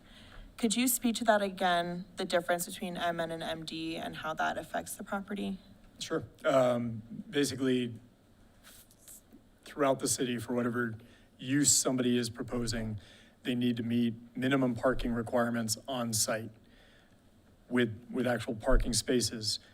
In every zone district except for MD, they can meet it with on-site parking, but they're also given an option to buy their way out of those parking requirements with what's called a business occupier fee. But they have a parking easement? They have an agreement within this easement agreement to utilize the portion of North D Street there, and I'll point it out. Yeah. In the red box, right? This right here, this area right here, which is probably about the same as this area, 0.05 acres, for parking that they can use for their own personal parking on that area. Okay. So let's say that they are able to move forward with, you know, their dreams of the cafe. They have parking. They are able to do commercial. They're allowed to do food with MN and MD. But again, my concern is if we do MD, we are opening the gates for someone in the future to take advantage of the city. Yeah, so yeah, my initial thoughts now is still just to go back to MN. And I do want to say too, I did have a chance to email our city administrator, city clerk, and department head for community development, just apologizing for just like flip-flopping that we are doing. It's been a lot, and yeah, thank you guys, and yeah.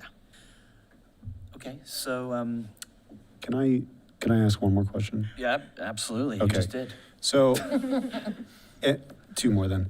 MN requires on-site parking. So if they end up selling it, let's say we go MN, they sell to somebody that wants to build commercial.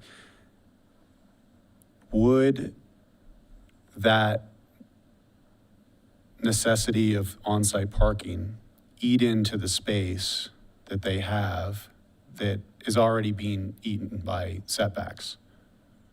It depends on the nature of the use and the size of the use, right? So, because the requirements are based off of the type of use and generally the square footage of that use.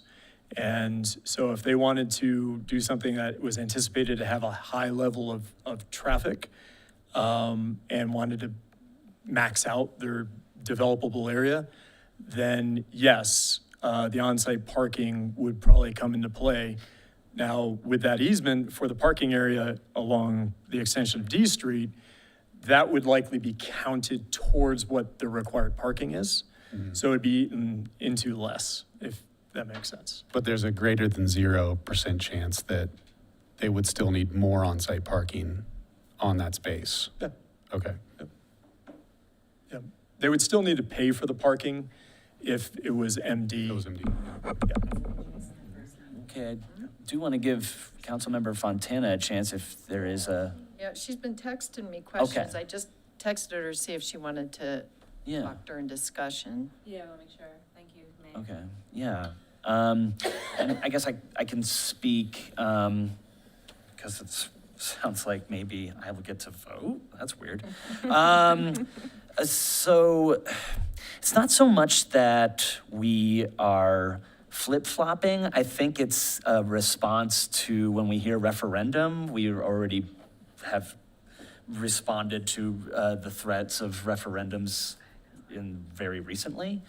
I think that that's not, it's not out of nowhere that we are having this discussion. I think there's there's also the factor of we really want to get this, the land use code figured so we can move on with that. It's just like the tail end of a very, very, very long process and project for this council to pass a land use code. It's no small feat.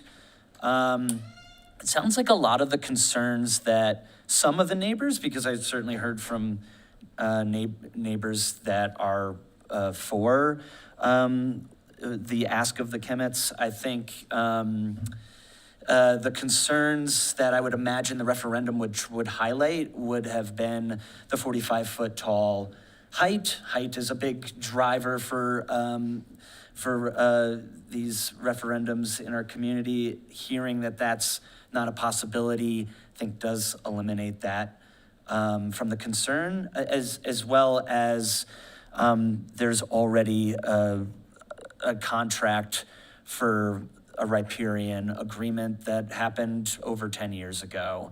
So I don't see there being much of a difference there as well. Also, that agreement to have that walkway, I mean, it changes it changes the discussion a lot. It's not just raw river frontage now. It is a walkway with surfers and foot traffic. So it is different.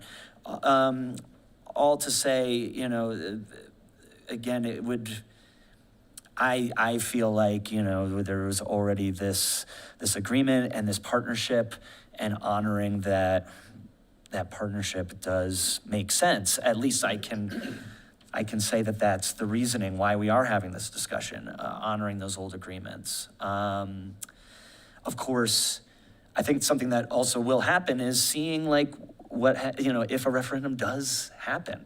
It may not, because I've seen as many neighbors in support as or more than against. So if it is this fear of a potential of that, I mean, we can cross that bridge when we get there. I'm not really seeing that fuel for it right now, and especially with those big concerns kind of being eliminated, height being the major one. But anyways, it's fun. Councilmember Fontana, did you have something? Hi, yes, can you hear me? Yes. Hi, so I have a question as to what you have just said, and it's possibly for Bill. As you just stated, which one of these does honor the original agreement that was just brought forward with that new easement, with that red spot? If we put this back, which one of these zonings, or MD or MN, actually honors that original agreement by the city? Both of them honor the agreement. So the zoning doesn't really have any sort of impact on whether or not we're going to honor the agreement. It's the fact that MD already exempts properties from the riparian setbacks. MN does not, but because of this agreement, it would be exempted by default.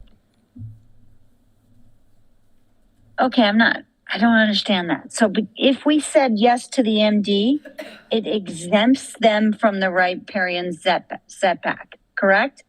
Correct. If we say MN, they are put back into the riparian setback. Yes, this is City Attorney. Yes, and we would have to honor the easement because it's recorded, it was given in consideration for something valuable, but it only relates to that 12 feet that Bill was explaining. So it's kind of either way, we have to honor the legal agreement. In terms of, I'm being very technical. I think you're trying to make a different point, which I'll let you make, but that's my technical answer. Yeah, no, I mean, it's technically, the riparian setback is still applicable in MN. However, because of the agreement, they would still be able to build out and cantilever over the river trail, which sounds to be like what they want to do or have an idea of potentially doing. And which the Planning Commission originally asked us to do for them, correct? MN? Yes. Correct, yes, that was the recommendation for the property. They had heard from the applicant, from the property owner and family during the Planning Commission hearings with their request, and ultimately they did decide to keep it as MN zoning. Okay. So then is it even a question for the MD if it exempts them from the riparian zoning, but it does not honor the original agreement?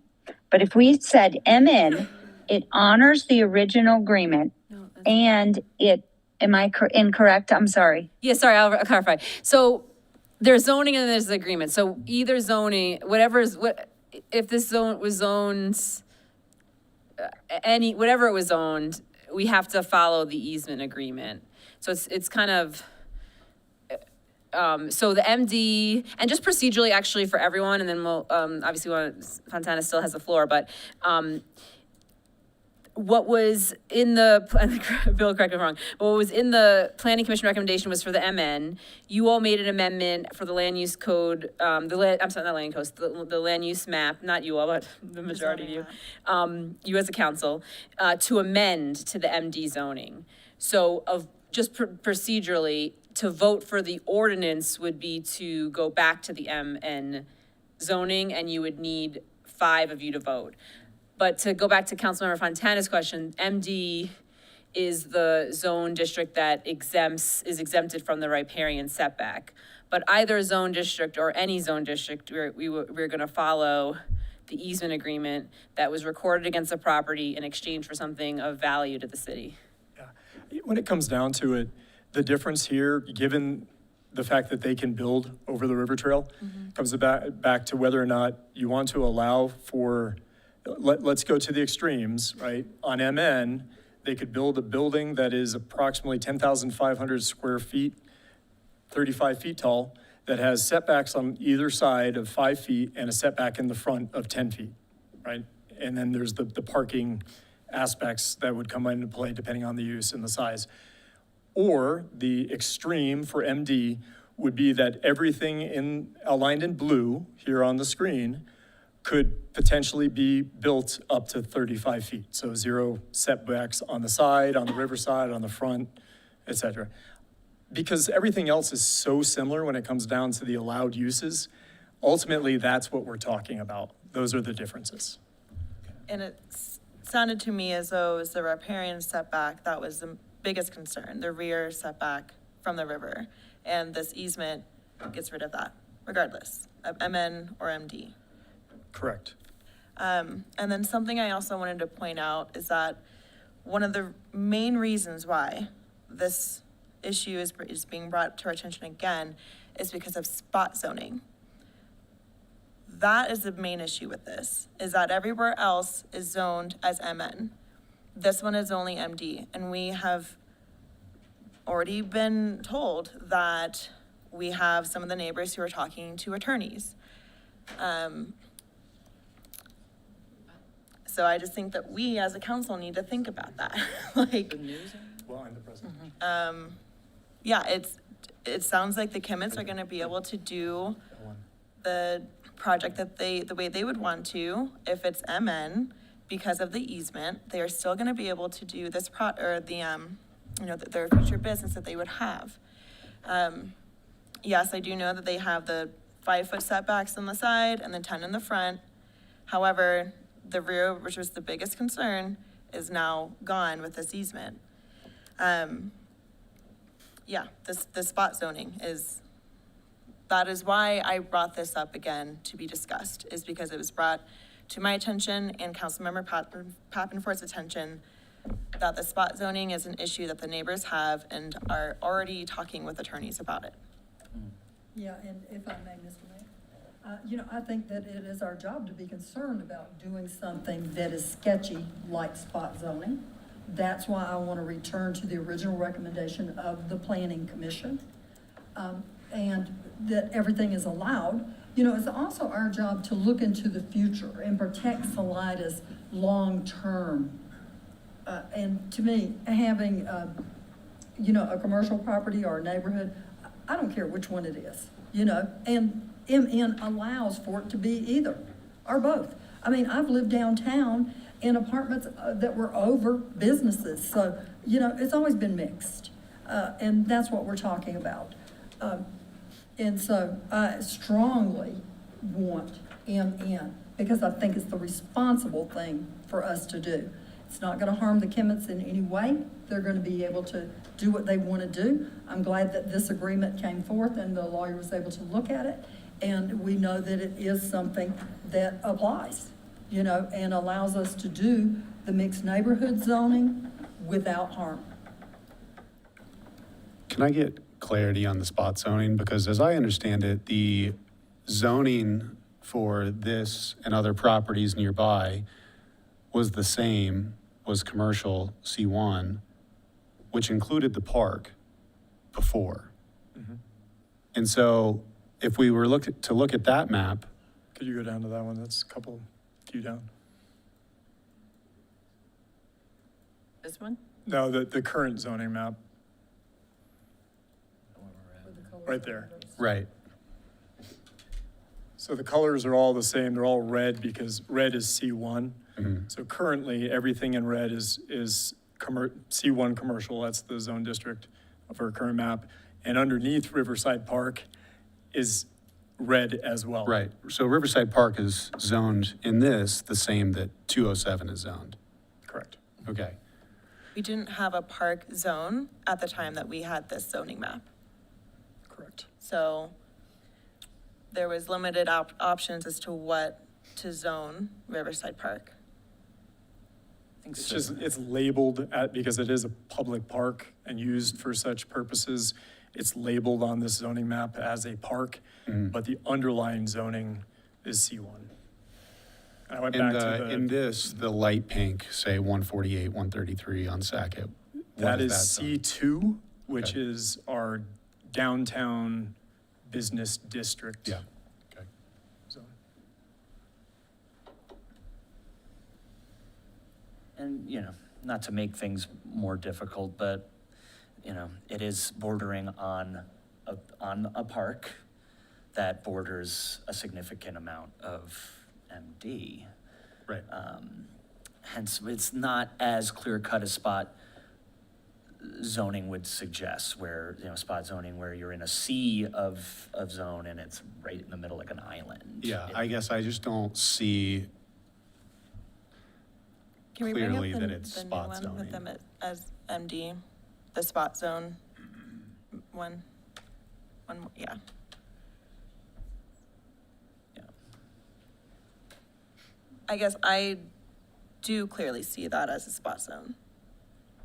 It's surrounded all by the light. Well, also by a park that's also borders a lot of MD.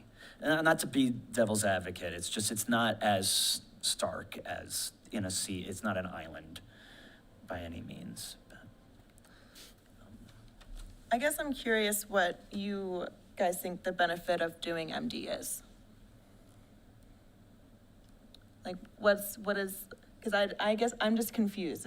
They still have the ability to do the restaurant, they can still build out to the river with MN. So I guess I'm just curious what the. Well, I think the big one to me, the setbacks are a nuisance, but most properties have to deal with setbacks. That's just how it goes. So I don't think the setbacks are the problem. To me, what would be the problem is the required parking. If it's a restaurant, that's going to be an amount of parking that would probably eat even more into the property. And they do have that parking easement. Right, including that, it would still probably, That's not even Eat into included it, in which- the property though. looking at Boathouse, their MD, they don't have to have the parking. And so I think if they want to build a restaurant, or I think a cafe would probably be on the fence of whether they would need some parking in those setbacks as well. It's tough for me to imagine a commercial use that you wouldn't at least have to think about where the parking needs to go in there. And so it would create a situation where they would have to eat into the setbacks that they have. And I feel like they've worked with the city before. So, but I understand that a referendum is a very scary thing for us right now, so. It's not scary, it's expensive, and we have an incredibly tight budget. I think it's irresponsible to beg for a referendum when we can easily deal with it by making the zoning be mixed neighborhood. Christy, could you pull up the map that has the easement? It was the county. Yeah, thank you. So, I'd be happy to call for a well, vote. so I think it's, Is there any new points that will be coming up? well, yeah, because the property line is in the blue, right? The parking easement is not even included in the property line. So the parking easement that they have is not eating into the property, I guess is my thought, but It is, yeah. Councilmember, it is included. We just drew over it to show you where the easement is. We can take Yeah, the it's red there's off. blue over them. No, the area, again, this area in blue. It was vacated, it's not an easement, we looked it up. Yeah, It's it was It's a vacated. full, yeah, that's their property. Right, so the city gave that right. Yes. The easement for parking is in the area to the. Thank you for clarifying that. So that council. Okay. Right. Fair. and so I mean- my point would be that, we the Kimmitts worked with the city, and they were richly rewarded for everything that they did.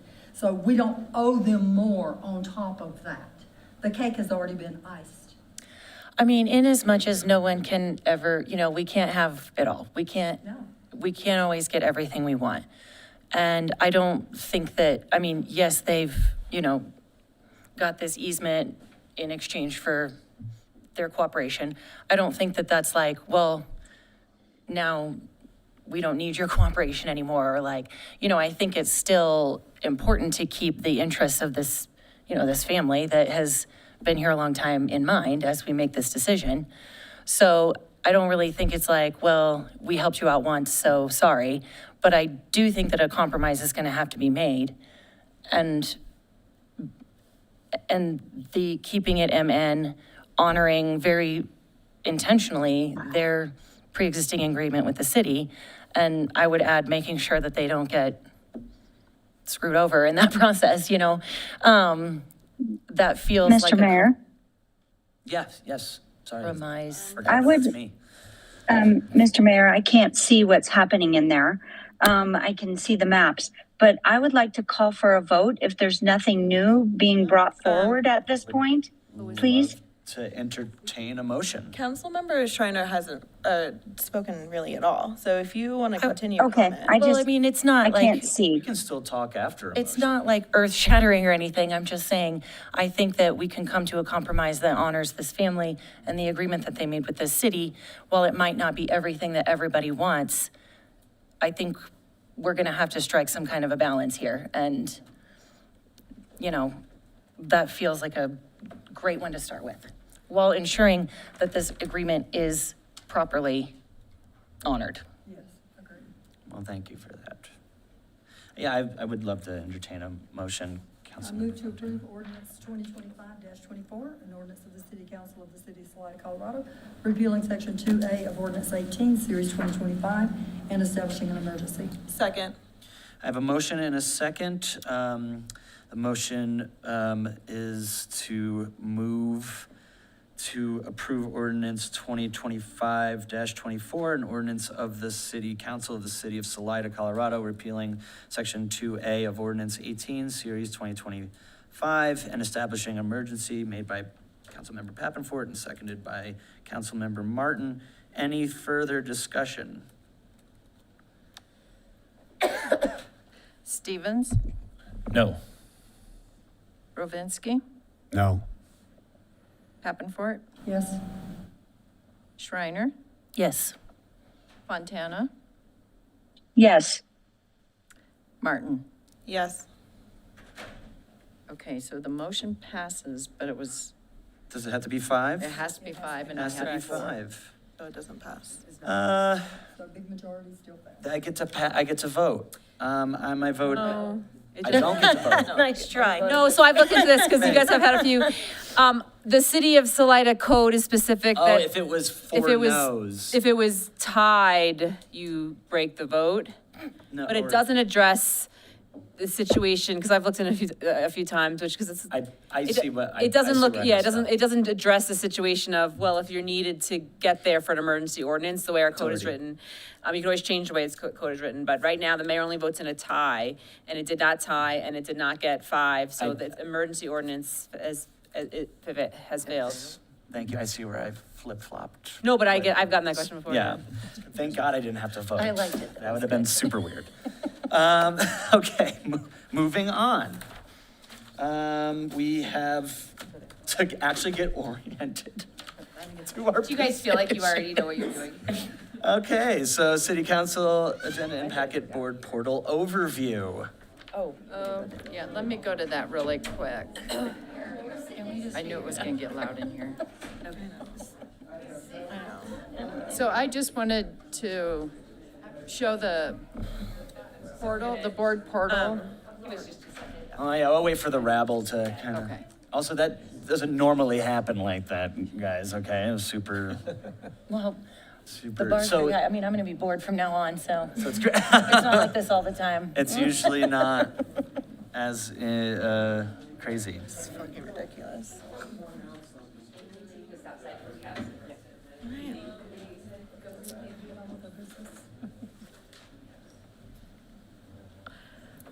hope y'all are ready to spend $30,000 that we don't have. No referendum yet. Okay. So really quick, I just wanted to kind of go over the board portal. You all should get sign-ins to go into there, and that's where you can look at your agendas, the packets, you can make notes on it, and it's just for you. Excuse me. So this is, when I sign into the board portal, this is what I see. So when you sign in, you'll see all the agendas and the packets, and you can annotate those. And then when you save whatever you do, it saves to just your board portal. So when you sign in, you'll see your notes. Nobody else will. But then when we're in a meeting, you could pull up those notes and have them in front of you. So if you have any other questions on the board portal, if you're not able to get signed in, let me know, and I can reset your passwords, and we could go over it. But I just wanted you all to be aware that we do have that. And that's that on the board. That's that. Does there's any questions on that by anybody who hasn't used the portal yet?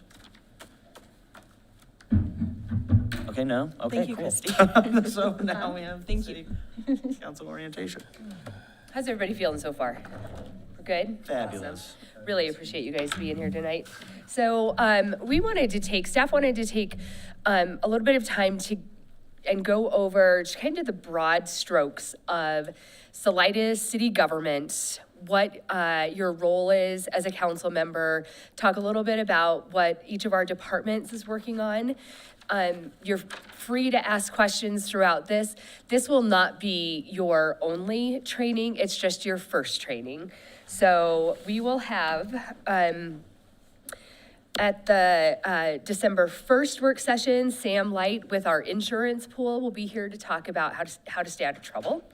We're also going to review the council handbook on this, and then each of the departments are going to take a work session over the next 6 months to dive in a little bit more into the work that we do, our processes, our procedures, kind of give you guys a bit more insight into our departments. Hopefully, so as we move into budget season, you will have a better understanding of the work that we do within each department. So on the 16th, it'll be my office, the city administrator's office, and the city clerk's office, and we'll do a tour of the Tauber building if you haven't ever been in some, behind the carpeted wall upstairs. January 5th will be an overview of the finance department, and then on the 20th, we will have our legal team do more conversation about quasi-judicial and legislative decision-making, ex parte communication, that type of overview. So tonight, just wanted to kind of touch on a few things. We created this handy dandy orientation manual, so hopefully you all were able to get in and see it and found it semi-helpful. Good job on it. Thank you. Thanks. Yeah, I thought it turned out pretty good. I was pretty happy about it. So, all right, so we have 6 council members and 1 at-large elected mayor. As we have just learned or been reminded, the mayor here only votes in the case of a tie. That is one of the interesting aspects of the city of Salida and our statutory municipal status. You as our elected officials are here to make policy. You are at the 30,000 foot level and are looking at the good of the entire community, setting that direction for staff, and it is our job then to implement that direction and ensure that your vision for the community comes to fruition. And so there is definitely a difference between what you do and what we do. And it's really important to understand what that difference is, because as policymakers, we want to ensure that you are giving broad general direction and taking community comments into consideration. And we then want to make sure that we are keeping in line with the budget, with our staff capacity, and what our department operational procedures are. You represent the city. I'm sure you all know that, right? You ran in wards, but you do represent the city of Salida as a whole. And so really thinking about how the decisions that you make affect the community as a whole, and limiting your ideas about special interests. I know everyone has the things that they really are interested in within the community, and ensuring that we're taking a step back and really looking at the broader community and the goals that we have there. You will be asked to go talk to your constituents. Go off and talk to your constituents. That is fabulous. You should absolutely do that. If there is anything ever that you need from the city staff, if you know that there's going to be something coming up that you would like to be prepared for, please feel free to reach out to me to make sure that we have the information that you need going into that meeting. Or if something comes out of a meeting that you need information on afterwards, please reach out to me and we'll make sure that you get that. There's a lot of, shaking hands and kissing babies. Good job. Some ribbon cutting duties there. We are hoping that you all will take opportunities to attend statewide conferences. I will bring to you trainings that I received that I think you might find interesting. Colorado Municipal League is a huge resource for you as council members, and we have that information a little bit lower. We do have a budget for city council trainings. You are also able to submit for per diem reimbursement if you're going.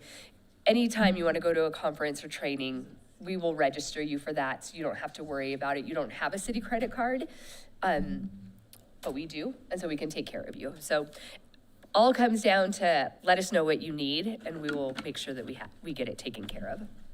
Okay. Going down. Yes, so there are a number of boards and committees that the city has established. So there are internal boards and committees, Sustainability Committee, the Public Arts Commission, the Parks, Rec, Open Space and Trails Committee, that really benefit from having a council member liaison to kind of bridge that gap between the policymakers at large and those committees that have probably more of a special interest in different aspects of the community. So at the December 16th meeting, we are going to bring those forward to you and ask for volunteers to sit on those boards and committees. At that time, we'll have for you a snippet of what that committee does, whether it's internal or external, and when those meetings are held, so that you can see if there's anything that fits your particular schedule. The Finance Committee is a city committee, and it's the only one that requires 2 council members to sit on it. So again, we will be asking for 2 volunteers, and we'll bring that forward. There are also a number of membership organizations and relationships that we have with regional organizations that staff has taken the primary lead on, primarily because of when meetings are and kind of the time commitment. So generally we see it as part of our job, and then we bring that back to council. So you can see here, Colorado Municipal League, the Economic Development Corporate Council of Chaffee County Economic Development Council. Anything here that anyone is interested in and wants more information on, please feel free to reach out. We do include updates from each of these committees in our department updates when we've had a meeting, so you can see what we've been working on. I have a cold. How am I sounding? I feel like I sound good. Okay. All right, so yeah, and you'll see, if you have the PDF document, you can click on all of these and look at them. I'm going to turn it over to our city attorney to give her briefing of what her office does. And as I said, she will have a whole work session with you as well. Yes, we will have one actually in 2 months. First of all, great job. Wow, what a first meeting for a new council. So that was a lot of learning by doing there.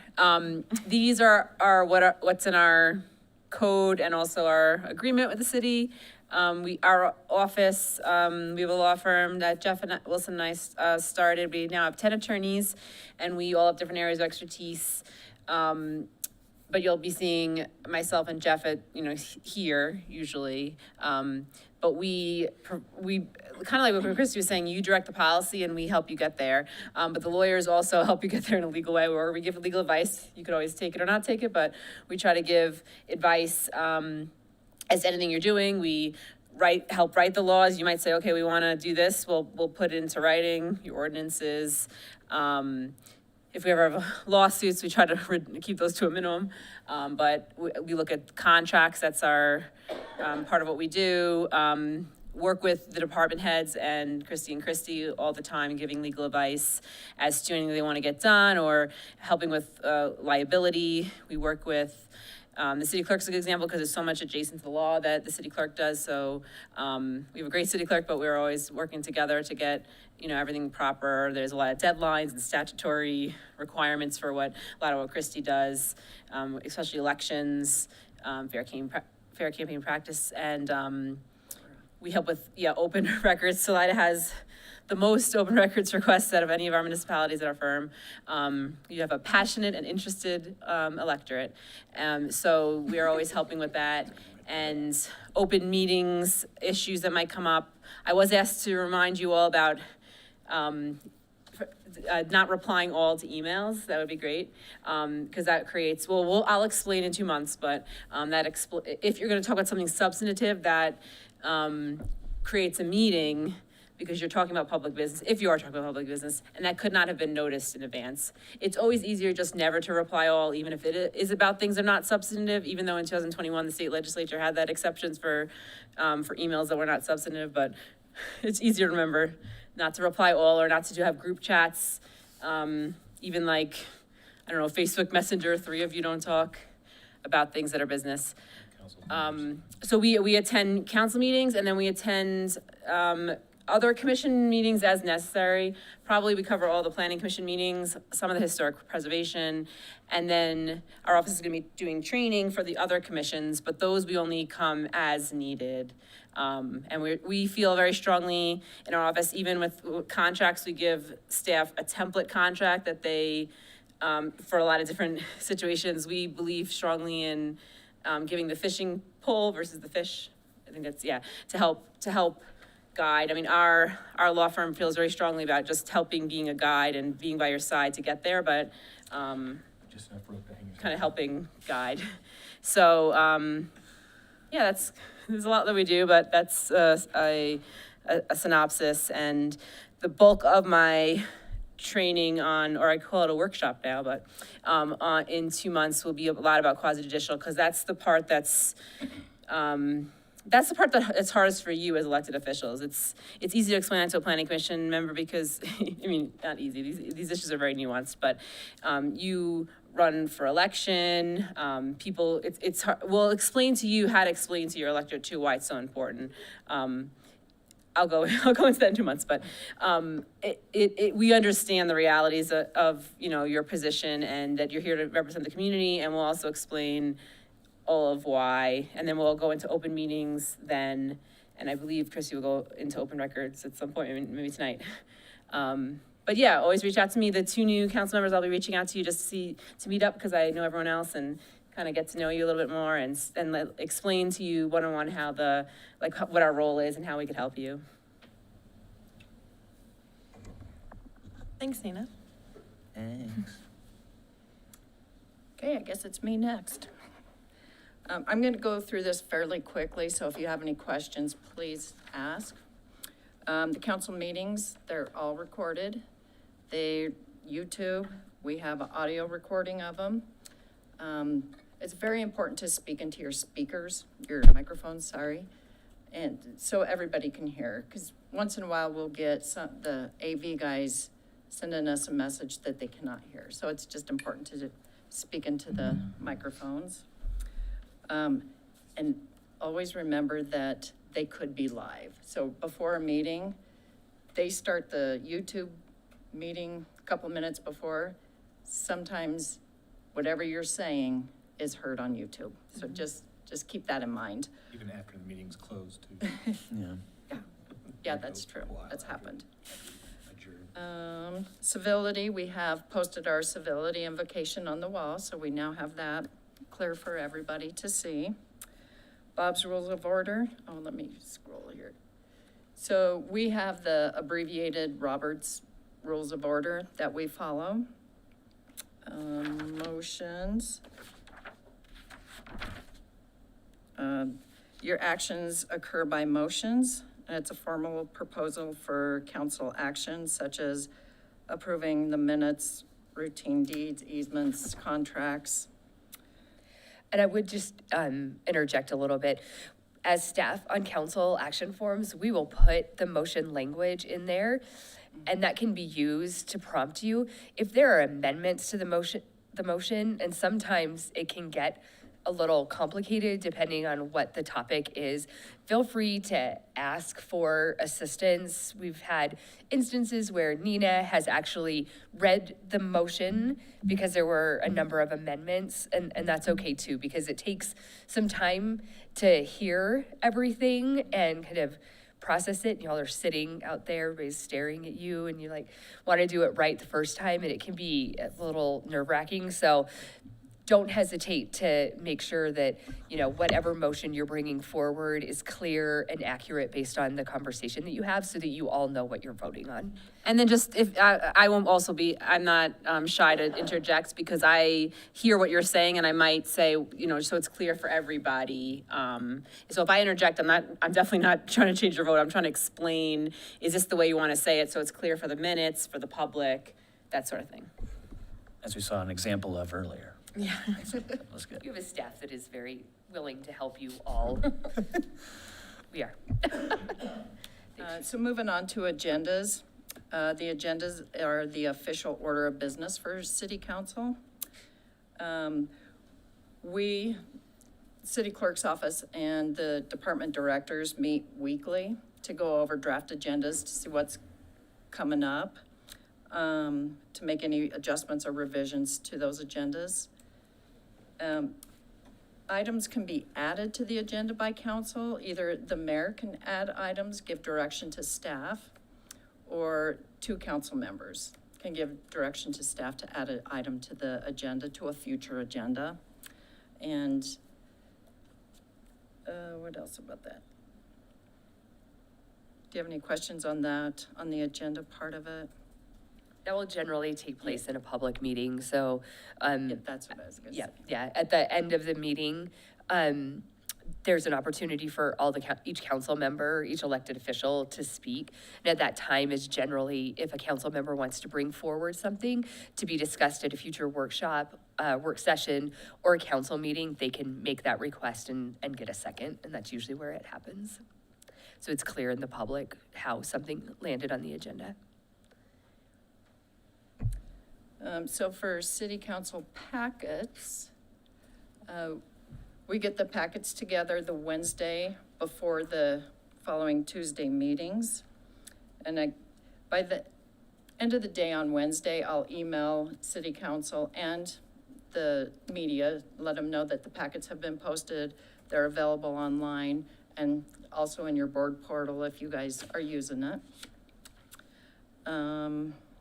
If city council or the mayor feel like there's something missing in the packet or they have questions, please email the administrator and she'll field your questions. That way that you'll have a clear understanding of what's on the agenda prior to the meeting. But don't reach out to other department heads. Christy will do that. It also ensures that if you have a question and feel that something is missing, someone else might have the same question or feel something is missing. So if one of you asks for additional information, everyone will get it at the same time, which is really important and helpful for you all. And then also, I just want to add that everyone will be prepared because I know I appreciate if you have legal questions, ask the attorney, at least we'll be prepared for the question and come with all the information for you and also for the public. Versus being asked on the spot, but which obviously happens sometimes too, but it always helps, it helps everyone to be prepared because then that helps the public, that helps you, it helps everyone. The packets are posted, like I said, and the Wednesday before the meeting.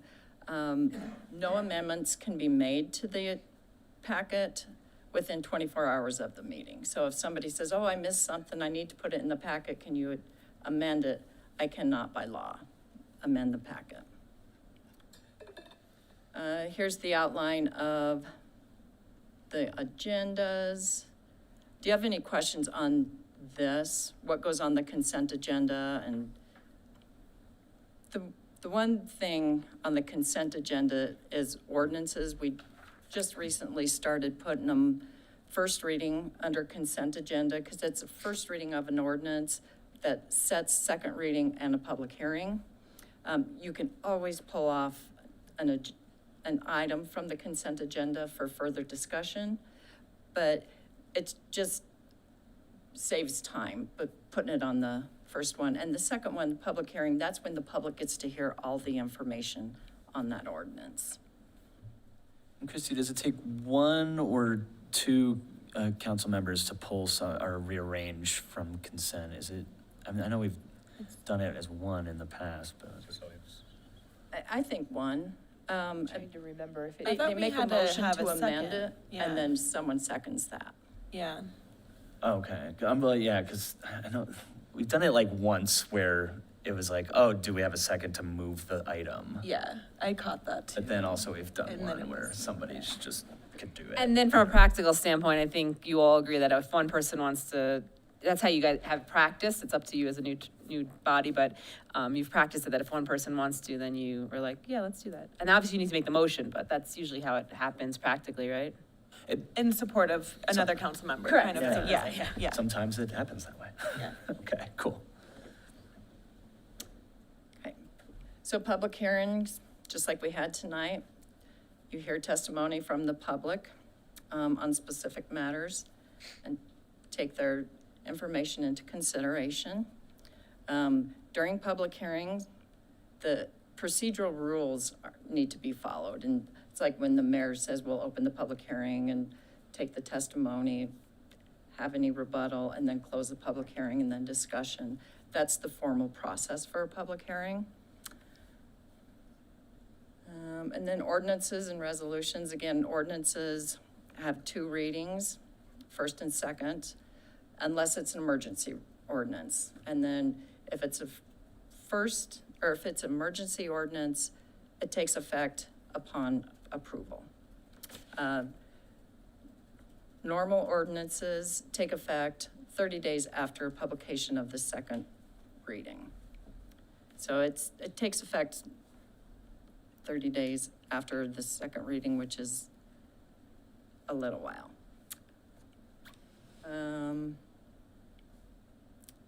Remote participation. Did you have any questions on resolutions?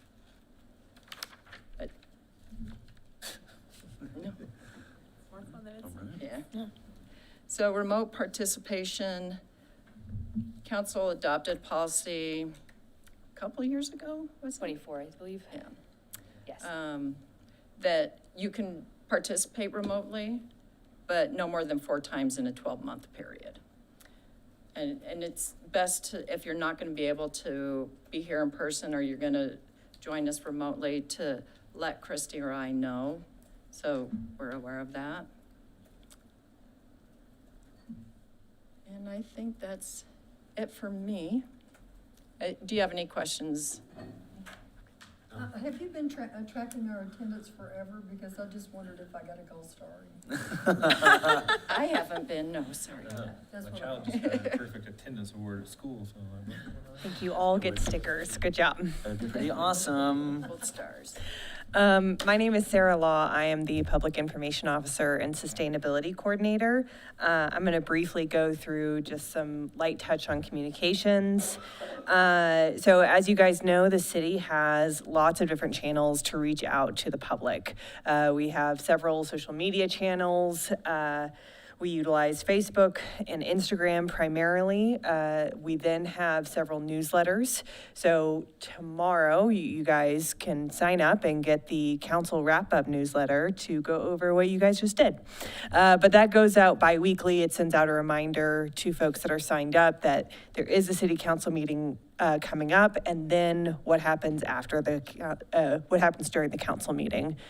We also have a monthly Salida Standard newsletter. And then we also have bi-weekly radio spots with Cahan to go over council and other exciting things that are happening. And staff also booths at farmers markets, home and garden show, all the different events in town. We really try and be proactive and get out there. You guys have seen our wonderful City of Salida website. That is obviously where agendas and minutes are posted, but also city news. Whenever we do press release, I try and include all of City Council on it so you guys are aware of the information coming out. But if I ever miss anything or you guys don't want to check your email, City News is where all of that happens. I'm gonna push on through to social media. It's a great way to communicate to folks, and it's also a little touchy sometimes. So we have a social media policy, and it does specifically call out the use of personal accounts. Obviously, you guys are private citizens and have the ability to communicate to people as you want. Our strong recommendation is that you can have a personal account, but really redirect people for ways that they can talk to you as a council member, as a mayor, whether that's creating an official elected account or just saying, hey, I would love to talk to you about this. Here's my email. Here's my phone number. Here's a coffee shop that I'm going to be at 2 o'clock. Come by. It just gives the public a really clear distinction of how is best to talk to you as an elected. And this was touched on a little bit earlier, but if you're on a really exciting Facebook group and they're all commenting, and then we have the mayor comment, and then we have a couple of electeds all comment, that could be perceived as a meeting. So I really highly suggest maybe not doing that. And redirect requests for discussion. So you see something's happening really passionately on a Facebook forum, maybe you figure out another way to reach those constituents and talk to them in a more direct manner. So I did say that you guys can have official accounts. I know just coming off of a campaign, some of you probably have used social media to promote your campaign and move it forward. My advice is to make it official. If that's the route you want to take, know that your account profile, description, and photo should clearly indicate that this is your Salida elected account. If you want, I'm happy to help you with any brand materials, logos, things like that to help really just make that distinction.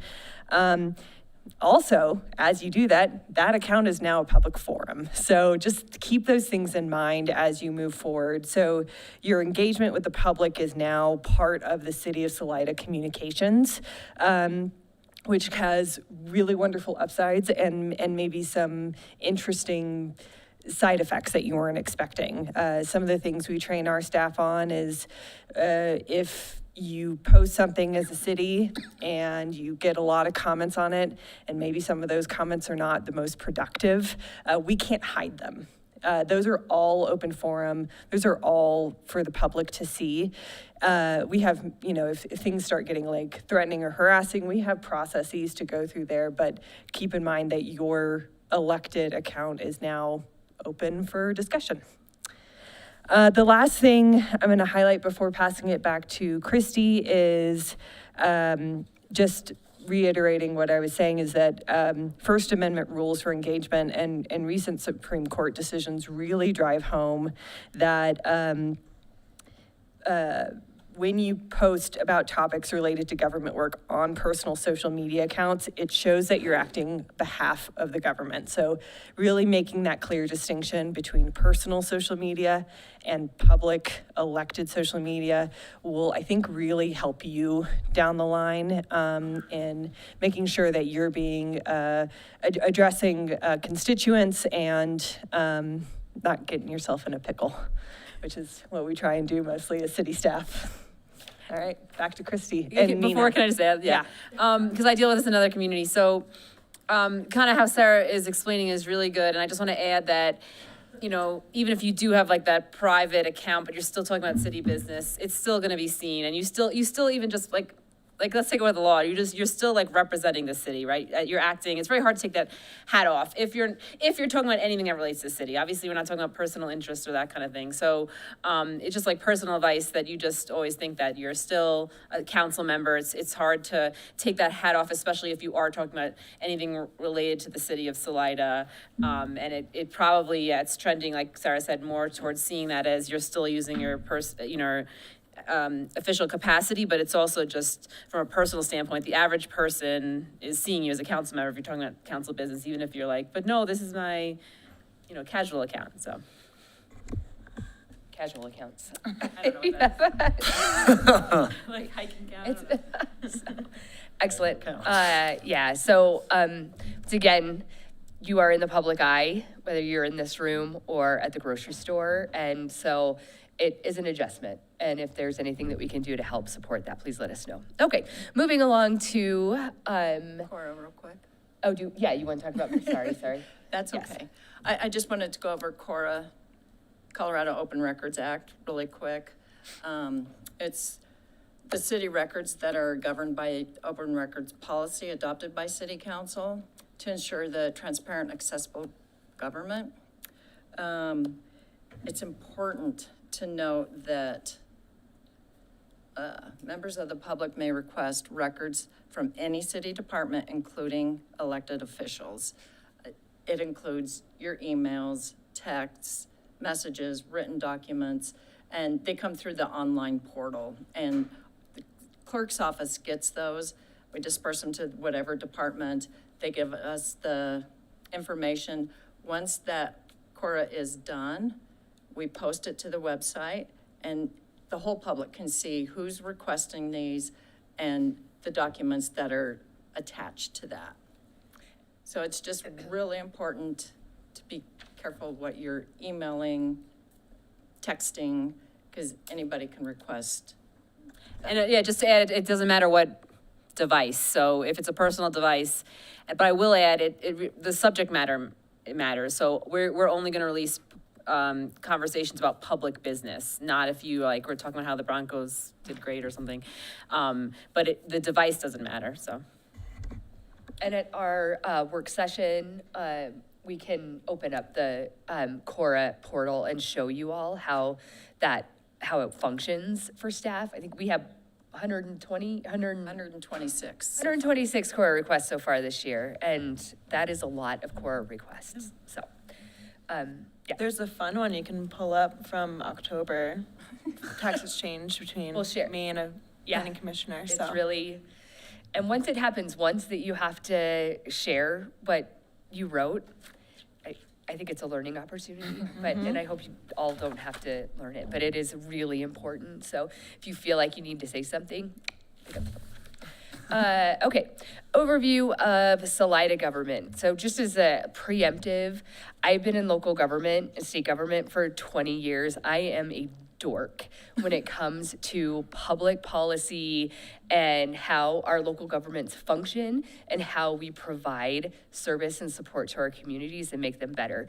And part of that dorkiness is those documents that we use to make our decisions based on the policies that you all have enacted. So if you can't sleep tonight, you can read our 2013 comprehensive plan, our climate action plan, the 2026 budget that was adopted. These are great tools. You don't have to know them verbatim. Know that staff knows that they're there. And oftentimes, when there is something brought forward to you for a decision, we will reference these documents in the council action form that will allow you to see why staff might be making a recommendation for the adoption or approval of something. And it's because it comes from these policy documents. Every year, the council and department heads meet for a retreat. And at that retreat in April of this year, council reaffirmed the 4 core values and the 4 core values of the council, as well as your mission statement, making transparent and defensible decisions. So this document is also linked in your orientation. These city priorities were established earlier this year and pertain primarily to 2025 and 2026 because we were working on the budget for 2026. So when we meet again and have a retreat, probably in April, this council can reevaluate what those city priorities are. Maybe we finish some things and we can mark them off and we can find something else to do with our time. So April, we will look at it again. It will be for another 18-month period, kind of closing out 2026 and ensuring we're staying within our priorities that were established via your budget, and then moving into 2027, what this council really wants to have staff looking at moving forward, again, as we move into the budget process. So if you have questions here, please let me know. The document is pretty user-friendly. It's not a huge document, I'm trying to keep it pretty concise. As city staff, we take those priorities and then align them with the operations that we do day to day. So what are our internal department goals? How are we meeting those goals? What initiatives might we need to bring forward? So we try really hard to make it a kind of a seamless process so we can see how your policies are getting implemented day to day. So, role of the city administrator. I am appointed by you all, thank you very much. I'm enjoying myself immensely. I'm the chief administrative officer, right? So I run the day-to-day operations of the city. I am responsible for carrying out your directives as a whole, right? Not individually, not what Councilmember Ravinsky wants or what Councilmember Martin wants, but as a whole, what this body directs me to do, that is what I then turn into the operations of the city. I'm also the personnel director for the city. We do have an HR manager, which you'll meet him, but I have the responsibility, I sign every single personnel action form. So I basically hire everybody. It's my responsibility to ensure that staff is doing what they need to be doing.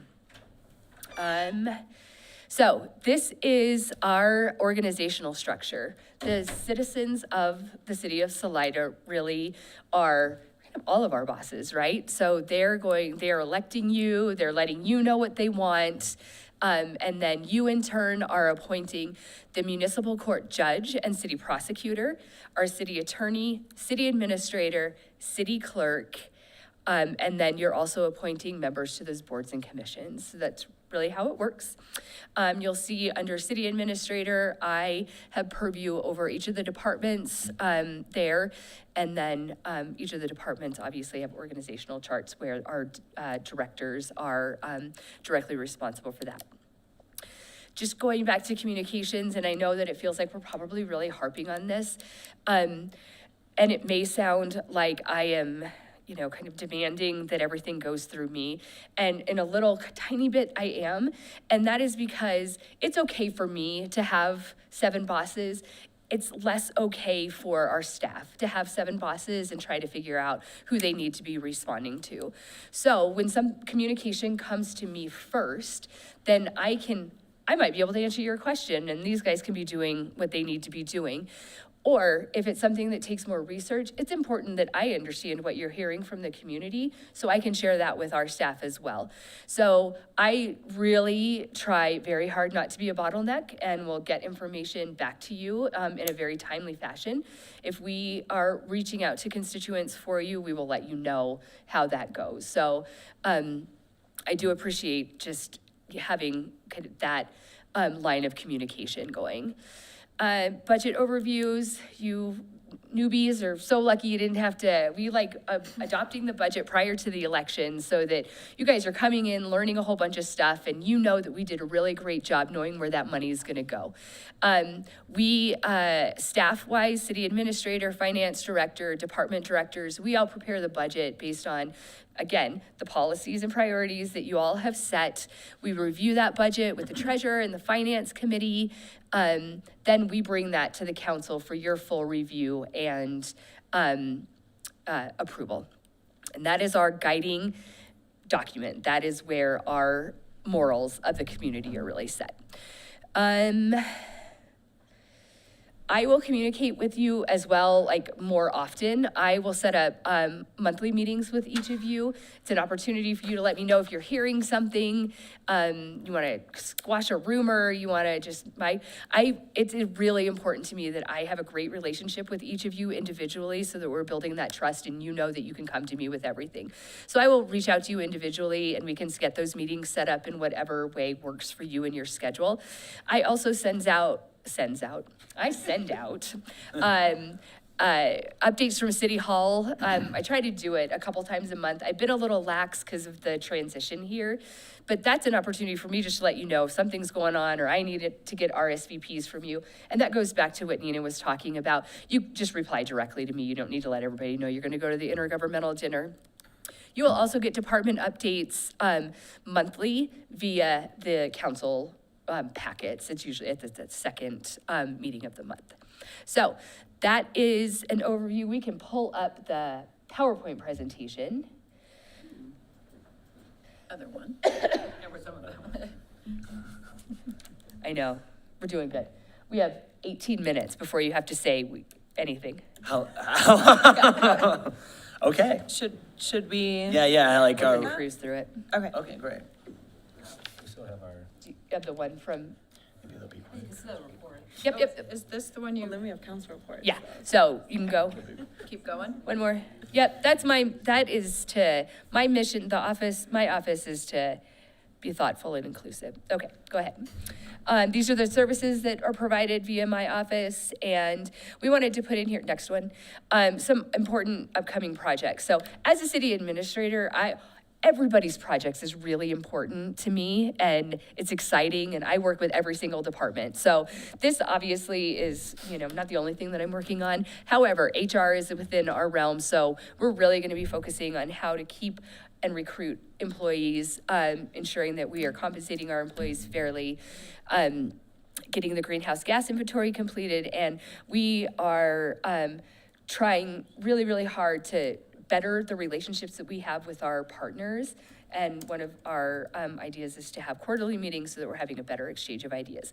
So each of the department heads are going to come up here, give a 2-minute spiel of, I know. Yeah, David takes 17. So I should make a motion. I know. Yeah. I'm going, Right? Go ahead. I make a motion to extend the meeting until 9:30. Great. We will not be here till 9:30. We have we have a motion and a second motion to extend the meeting till 9:30, made by Councilmember Martin and seconded by Councilmember Pappenfort. Rovinsky, Yes. Stevens, Yes. Schreiner, Yes. Pappenfort. Yes. Martin, Yes. Fontana, Yes. motion passed. We tried really hard to have this be the only thing on the agenda, and then stuff happens. So we tried real hard. Okay, so I'm gonna pass it over because I've talked enough. I don't know who the next person is, though. City clerk, there we go. Oh, here I am. I don't have a whole lot. So we post public notices, publish ordinances. We do the special event applications. A lot of the special event liquor licenses and stuff will be on your consent agenda. Support city council by preparing the agendas and packets. Manage coordinated elections. This was my first, so glad I made it through. Did great. We process a lot of licenses, liquor license, marijuana, short-term rental, arborist, tobacco. We process new ones and renewals. We do CORAs and Poppy is deputy city clerk, but she's also the municipal court clerk, and she manages the court, the municipal court. A big important project I have coming up is we'll be implementing business licensing.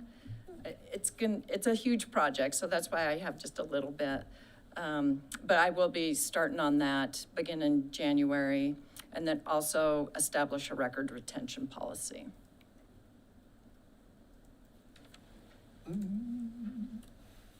Hello, and I'm Amy Johanovich, your finance director, and we have a small staff of 4 people, and the accounting profession is very rule-regulated industry, and we strive to follow those rules and operate a sound financial office, and we feel that that builds public trust and effectively guides your decision-making and ensures compliance, with all of the laws that we have to follow, as well as accurate, clear, and concise information to city's leadership, departments, and we try to do it in a friendly and responsive and transparent manner.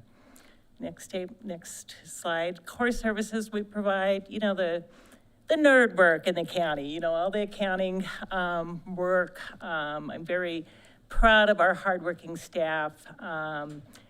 When somebody goes on vacation, it's a struggle. We have somebody going on vacation this week.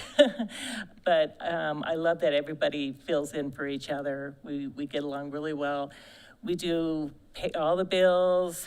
We collect payments. We have to issue water and wastewater bills on a monthly basis and deal with everything related to that. We coordinate the annual budget. All the department heads do a lot of that work, and we pull it all together and present it to you. A big part of what we do is get through the annual audit. That takes weeks and weeks to prepare for, as well as preparing the report afterwards. And both the budget document that we prepare and the annual financial report, we do it in accordance with the Government Finance Officers Association best practices, and they have a list of information that you have to provide beyond the basics to show complete transparency to the citizens and to make the document readable. And we do get awards for following those processes. So for the last 4 or 5 years, depending on the document, we have received those awards for excellence in reporting. We process receivables, payables, payroll, do the grant accounting, cash and debt management, keep on top of investment, utility billing, and collections. Next slide. I will be retiring in May of next year, and so we want to ensure. Congrats, I've been talking about it so long that I'm not sure that's a surprise. If any of us can retire. Let's go. But a big goal, of course, is, and I promise you, I really care about the city. I'm staying here. I love it, and I'm going to work hard right to the end. But we need to ensure a smooth leadership transition within the finance department, and I have no doubt that we'll be successful with that. The work with we are working with the city's financial advisor, our investment managers, I should say, to maximize investment earnings on the big chunk of money we got for selling revenue bonds in order to do the Highway 50 sewer line extension replacement project. We have more than $15 million sitting in the bank that will slowly draw down as that project gets completed. But in the meantime, we have a significant opportunity to earn interest on that. And that's another area that's controlled by laws. The Securities and Exchange Commission does not like cities to issue bonds and then invest it to make money at a higher interest rate than what the bonds are. So we have to, you can do it, but there's just laws to follow. They're called arbitrage laws, so we're staying on top of that. We will work with departments to ensure compliance with the 26 budget.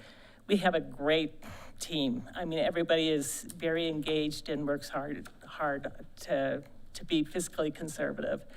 But we do need to help them be more self-sufficient on how to monitor their budget on a month-to-month basis. So that is one of the goals that I'm going to work on this year. And we're starting up with possibly a new finance committee. We'll see what happens next week, but we will provide training and orientation to our finance committee and continue to work with them.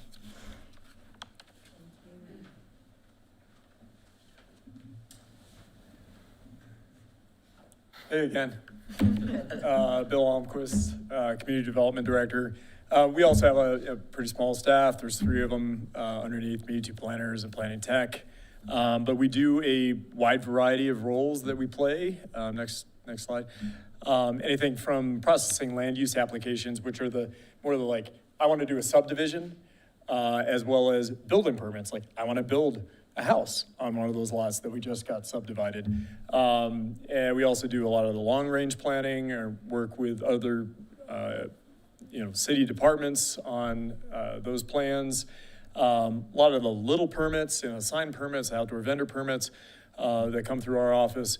We provide a fair amount of analysis and recommendations to this body and obviously Planning Commission that we help oversee and coordinate those meetings. We do occasional grant writing, a fair amount of public education, and coordinating with our agency partners, including the county, but also Chaffey Housing Authority, sometimes our other municipalities within the county. And then last but certainly not least, promoting and pursuing affordable housing for our community. Some of the bigger projects that we have going on this coming year, next slide. We got a new land use code and zoning map. We got to learn how to use it now. And everybody else with us. And so that's going to be quite the learning curve for everybody. At the same time, we're hoping to implement a better records management system and potentially even a online software to help with online permitting, though we don't have that funded. We're going to be looking for some grants to possibly still make that happen, if not this year, in the coming years. First and D project, the Art Space project. We will continue to work with ArtSpace to help move that forward for them to get the funding to hopefully bring that to fruition with the 19 affordable units that are planned there. Same with the senior low-income housing tax credit project that is planned on the east side of town, pretty much right on the other side of the new fire station for a senior project, and that application deadline coming up here in February to hopefully start getting that built. And then last but not least, assisting with the development process for the South Arc neighborhood, which just underwent its groundbreaking out there for infrastructure. So that's what we do.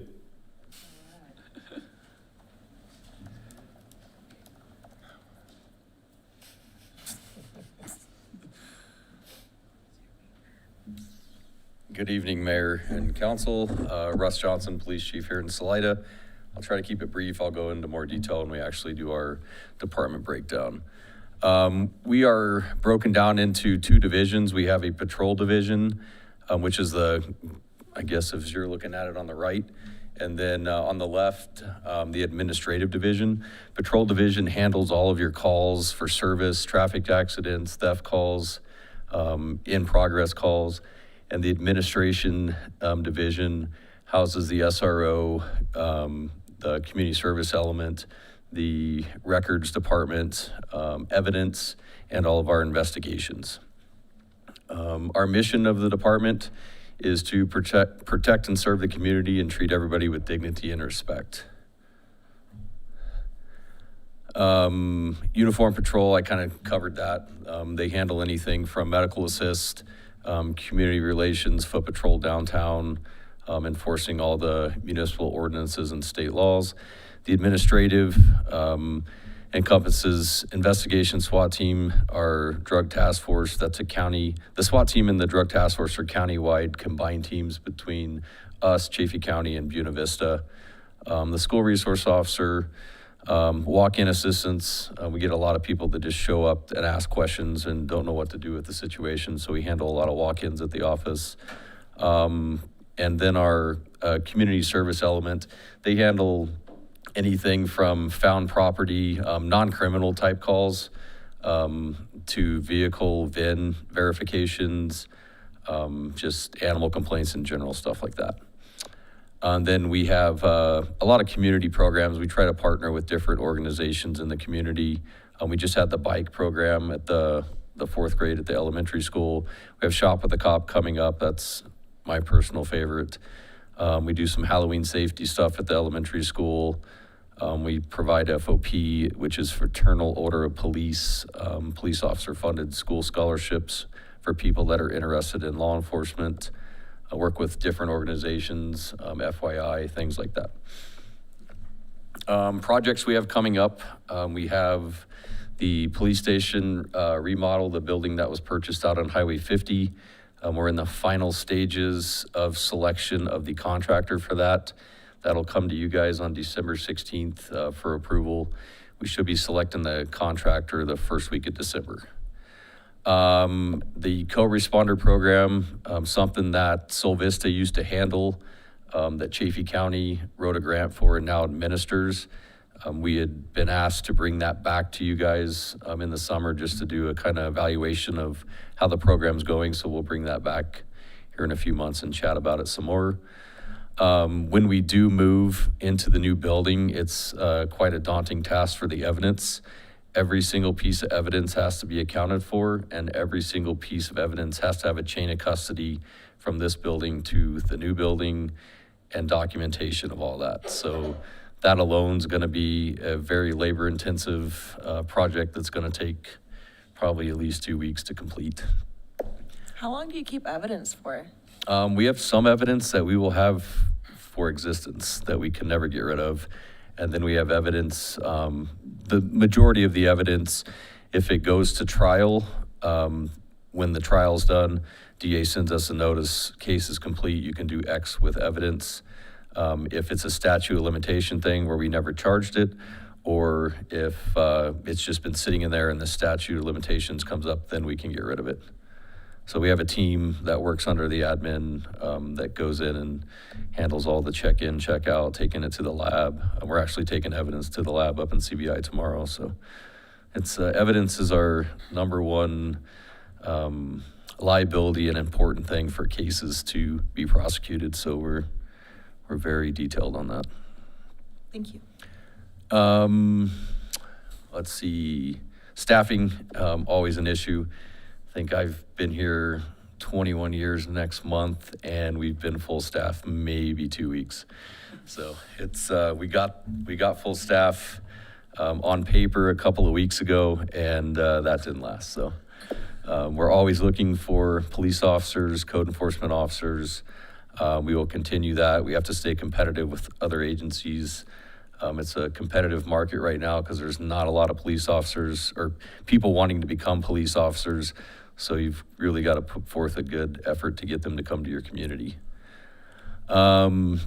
CIT training, because of all the turnover, we had at one point 70% of our staff had been to critical incident training and or crisis intervention training, both trainings. But with all the turnover, we're trying to get caught back up on that. I just had 2 officers last week that attended a 40-hour class.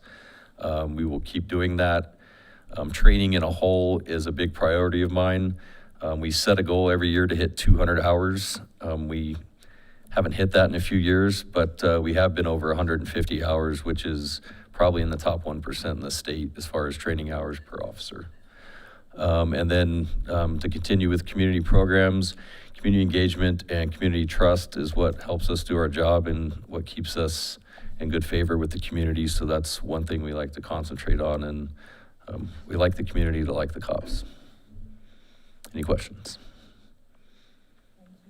All right.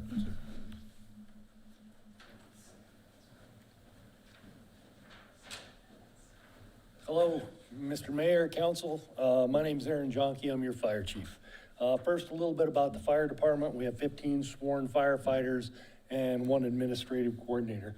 We also have some reserve firefighters. These are like firefighters in training or firefighters that help bolster and support the system as well. We are the only career fire department from Leadville all the way down to Canyon City, and I'm very proud of that. That means we give 24/7 coverage. We have 2-minute turnout times, and we'll arrive at your house within 4 minutes. We're very proud of that fact. We serve Salida, and this is something that's gonna be kind of weird, and you're gonna have to wrap your hands around this, but we're also 2 fire departments. So we serve the South Arkansas Fire Protection District as well. We operate with them under an intergovernmental agreement, and both operate as one under one roof. However, I have 2 sets of bosses, 2 sets of commissioners, and 2 sets of paperwork that I gotta do all the time, so it keeps us pretty busy. Next slide, please. We're an all hazards response, and what that means is we do structure fires, we do wildfires, and right there is a difference between us and a lot of fire departments. Most concentrate on one or the other. We have to do both because of our location in this beautiful place that we live. The other thing we're very proud of is we're EMTs, so we provide that service for the citizens. We're technical rescue certified, we're swiftwater rescue certified, ice rescue certified, and hazardous materials rescue certified. This is important to know that all your firefighters are certified to do all these tasks. Not everybody is. Future planning. One of the things we're looking at, next slide please, is evaluating the formation of a single fire district to help benefit the community. This was recommended by experts in 2005 and in 2012, and I think it's time we revisited that again. It's needed to address the growth and safe staffing levels of the fire department. Other things we work on constantly are operational readiness. We've been enhancing our training programs since I came on board, and we're in the middle of evaluating our apparatus for upgrades to make sure we have proper and reliable apparatus. Community risk reduction, I think you heard that from Chief Johnson as well. One of the coolest things about being a fireman is what we've done in the community. I mean, I've never seen people bend over backwards like I've seen firefighters do. We do this year round. We have all kinds of activities that we do. As a matter of fact, we're doing one next weekend. If you guys want to come and volunteer, we're putting up free smoke detectors on the east side of town for those that are needy and that can't afford them. A lot of our efforts are based towards youth, whether it be giving them, the 3rd graders, the life vests, or teaching bike safety, or even last month was Fire Prevention Month, being in the schools and teaching our youth about fire safety. We take a great deal of pride in that. And we're also currently building a relationship with Colorado Mountain College to help provide more firefighters to the area. Workforce development's a big thing for us as well. We recently started to have advanced certifications for our membership. All our members now have to have apparatus operator certificates, and our fire officers will be fire instructor and fire officer certified as well. And a recent achievement that we just did is one of our members became a swiftwater rescue instructor. So now we can actually teach classes here in the river, which I think is very important. Strategic partnerships has been very, very important to us as well. We try to collaborate regionally on safety goals. Wildfire and education initiatives have been a very, very big priority of mine, and they're really starting to take off now. As a matter of fact, I have to go down to Fremont County to go to meetings there, and the work we're doing here is really starting to bleed over to other counties, and they're starting to ask us how we're achieving these goals. So I'm proud of that. We do a lot of work, like I said, in the mitigation area, and our partnerships have led to a good working relationship with Colorado Fire Camp, the NCCC, the SCC, and the Colorado State Forest Service. And we also play an active role in the Chaffee County Envision process and also the Forest Health Council. Kind of weird, the fire department's involved in the Forest Health Council, but if you think that we've always identified as the biggest threat to our community is wildfire, it's important that we are involved in that. And it's really kind of neat because we're bringing people from all walks of forest health to try to prevent wildfire in our area. It's really been a very cool council to be on. And then, of course, fiscal responsibility. Like Amy pointed out, we try to be as fiscally responsible as possible. Operating in public services is very, very expensive, unfortunately. So we try to aggressively pursue grants. I'm sure you guys have realized under this current administration that's been a little tougher than we'd like, but we're doing that.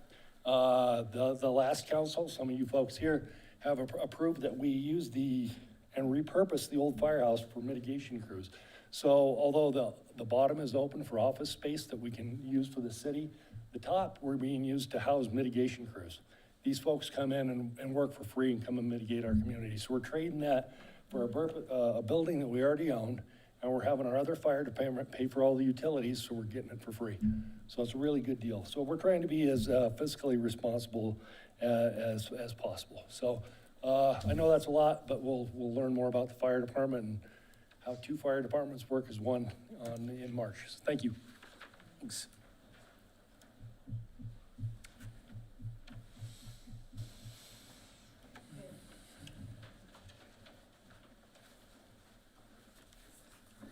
Hello, I'm David Lady, Public Works Director. This time thing's really intimidating. I don't know how people show up for public comment, but so Public Works is really 4 distinct divisions. We have kind of the more noticeable ones, which is our street division, the right-of-ways, our water utility, our sewer utility, and then fleet. When it comes to the mission statements, they are fairly similar. Streets and fleet are both up there. It really is to meet the operational demands in a proactive and responsive manner, but also try to be ahead of preventative maintenance and reduce overall costs to the city, but plan for what those capital needs are once assets and infrastructure run out. Next slide. So on the water division side of things, we have a water treatment plant with 4 employees. We have water distribution staff. So that's kind of like the people that take care of our water lines, our water meters. When there's a leak in the community, they have more of the public interface.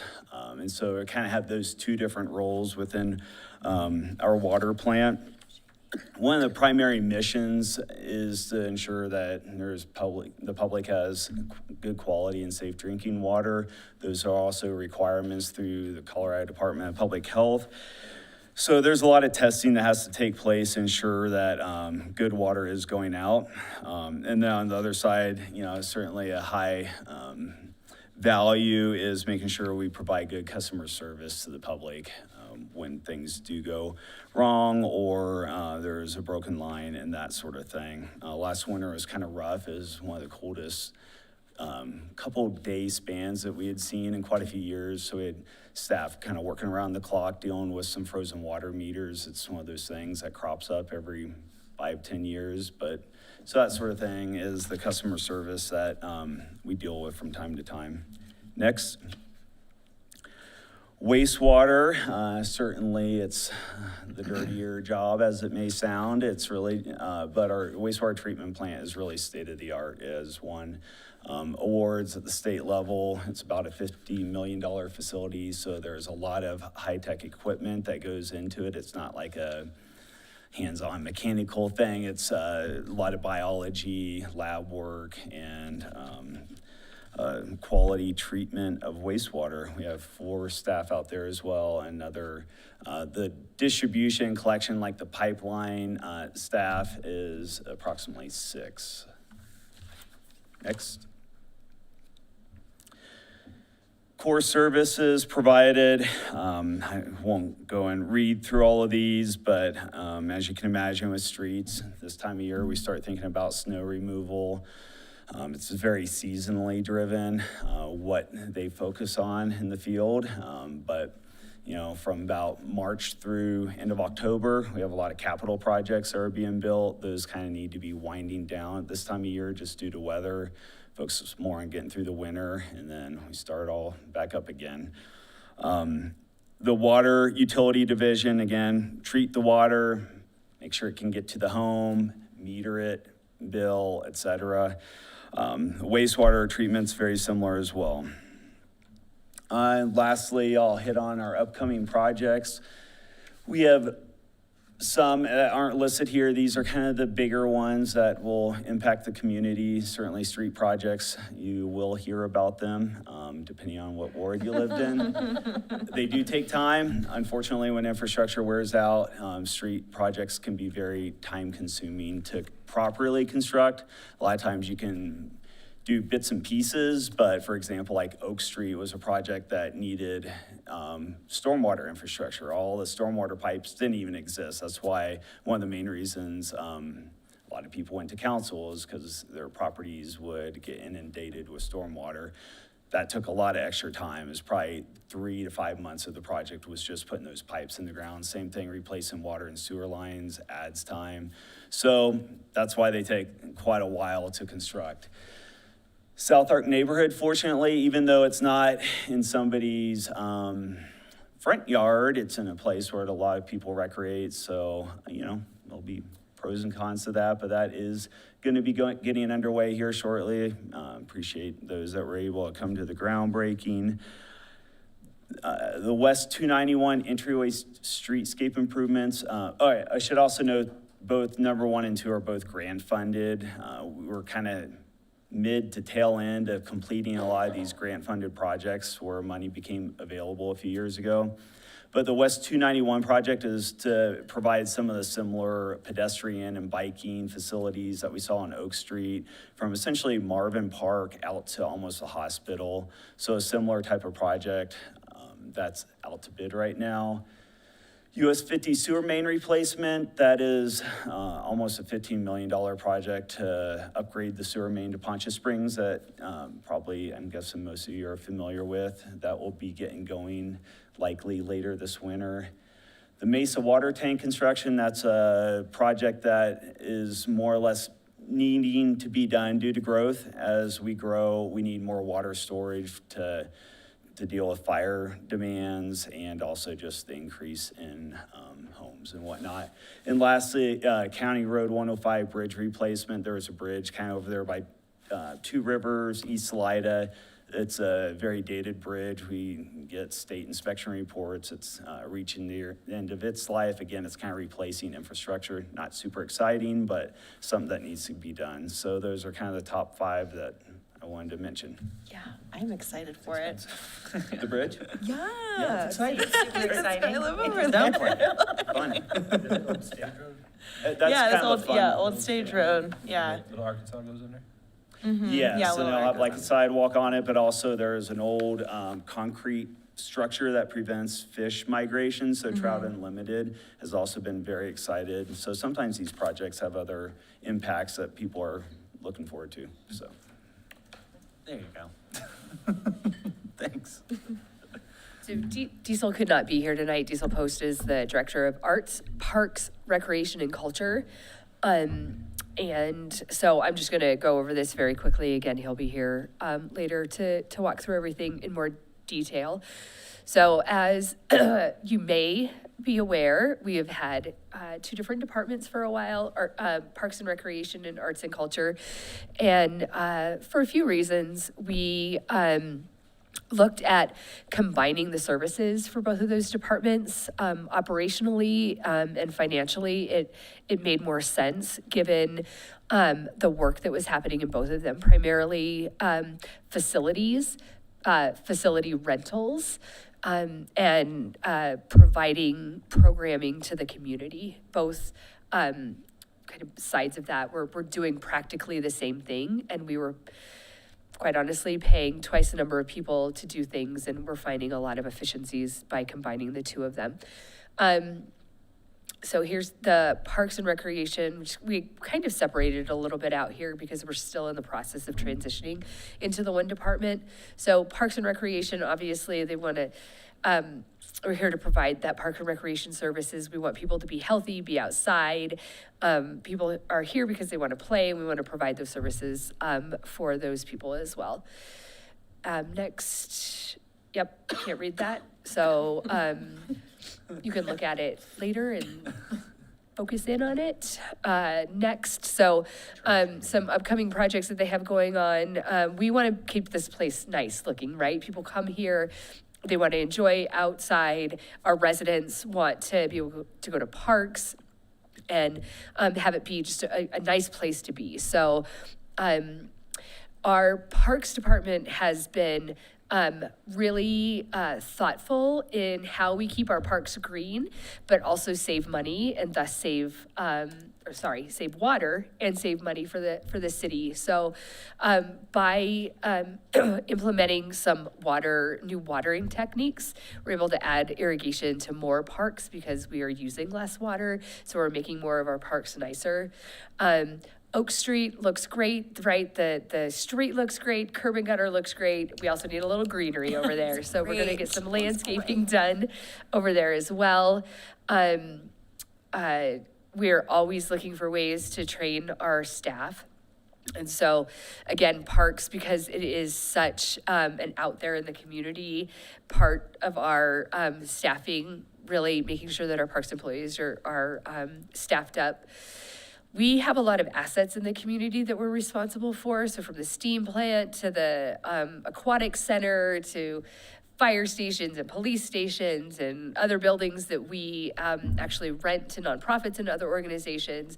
And they require, assessments and ensuring that we are inspecting them and maintaining them.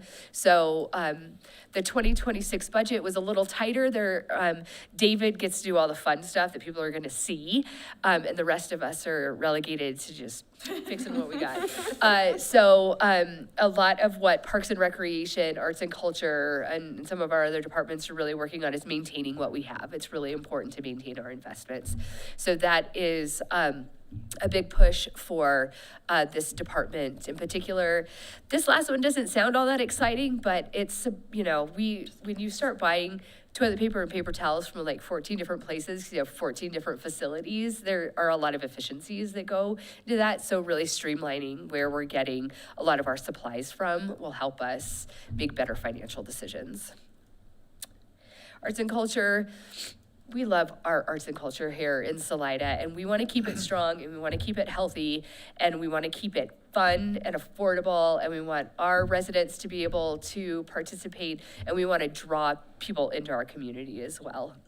And that's a huge focus for kind of rebranding our arts and culture department. So next slide. Again, these are the services that are provided. Hopefully you all have taken part in some of these concerts and been downtown in our creative district and really seen how we try to engage the artists in the community. Next slide. We are really, really proud of the steam plant. It's a huge asset for our community, and it's also an old building and takes a lot of effort to keep it going.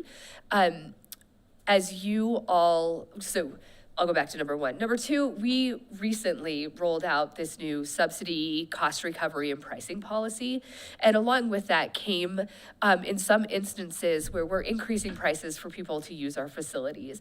And we want them to be okay with those increased pricing, because we will have nice facilities that they actually want to rent. And so we are working on how we're really branding the steam plant and making sure that it's something that our community really wants to use. Expanding our public art and cultural programs. We have a public arts commission that has historically really focused on where to put public art in the community, and through both staff's evaluation and council's desire, we want to transition that public arts commission into a more holistic advisory role for council, similar to some of the other councils or commissions that we have. Then we have some upgrades that we want to do, again, tying back to that. We want to have facilities that people want to use and rent. Next. That's it. Sweet. That's it. All right. Ready? Can you name all your department heads?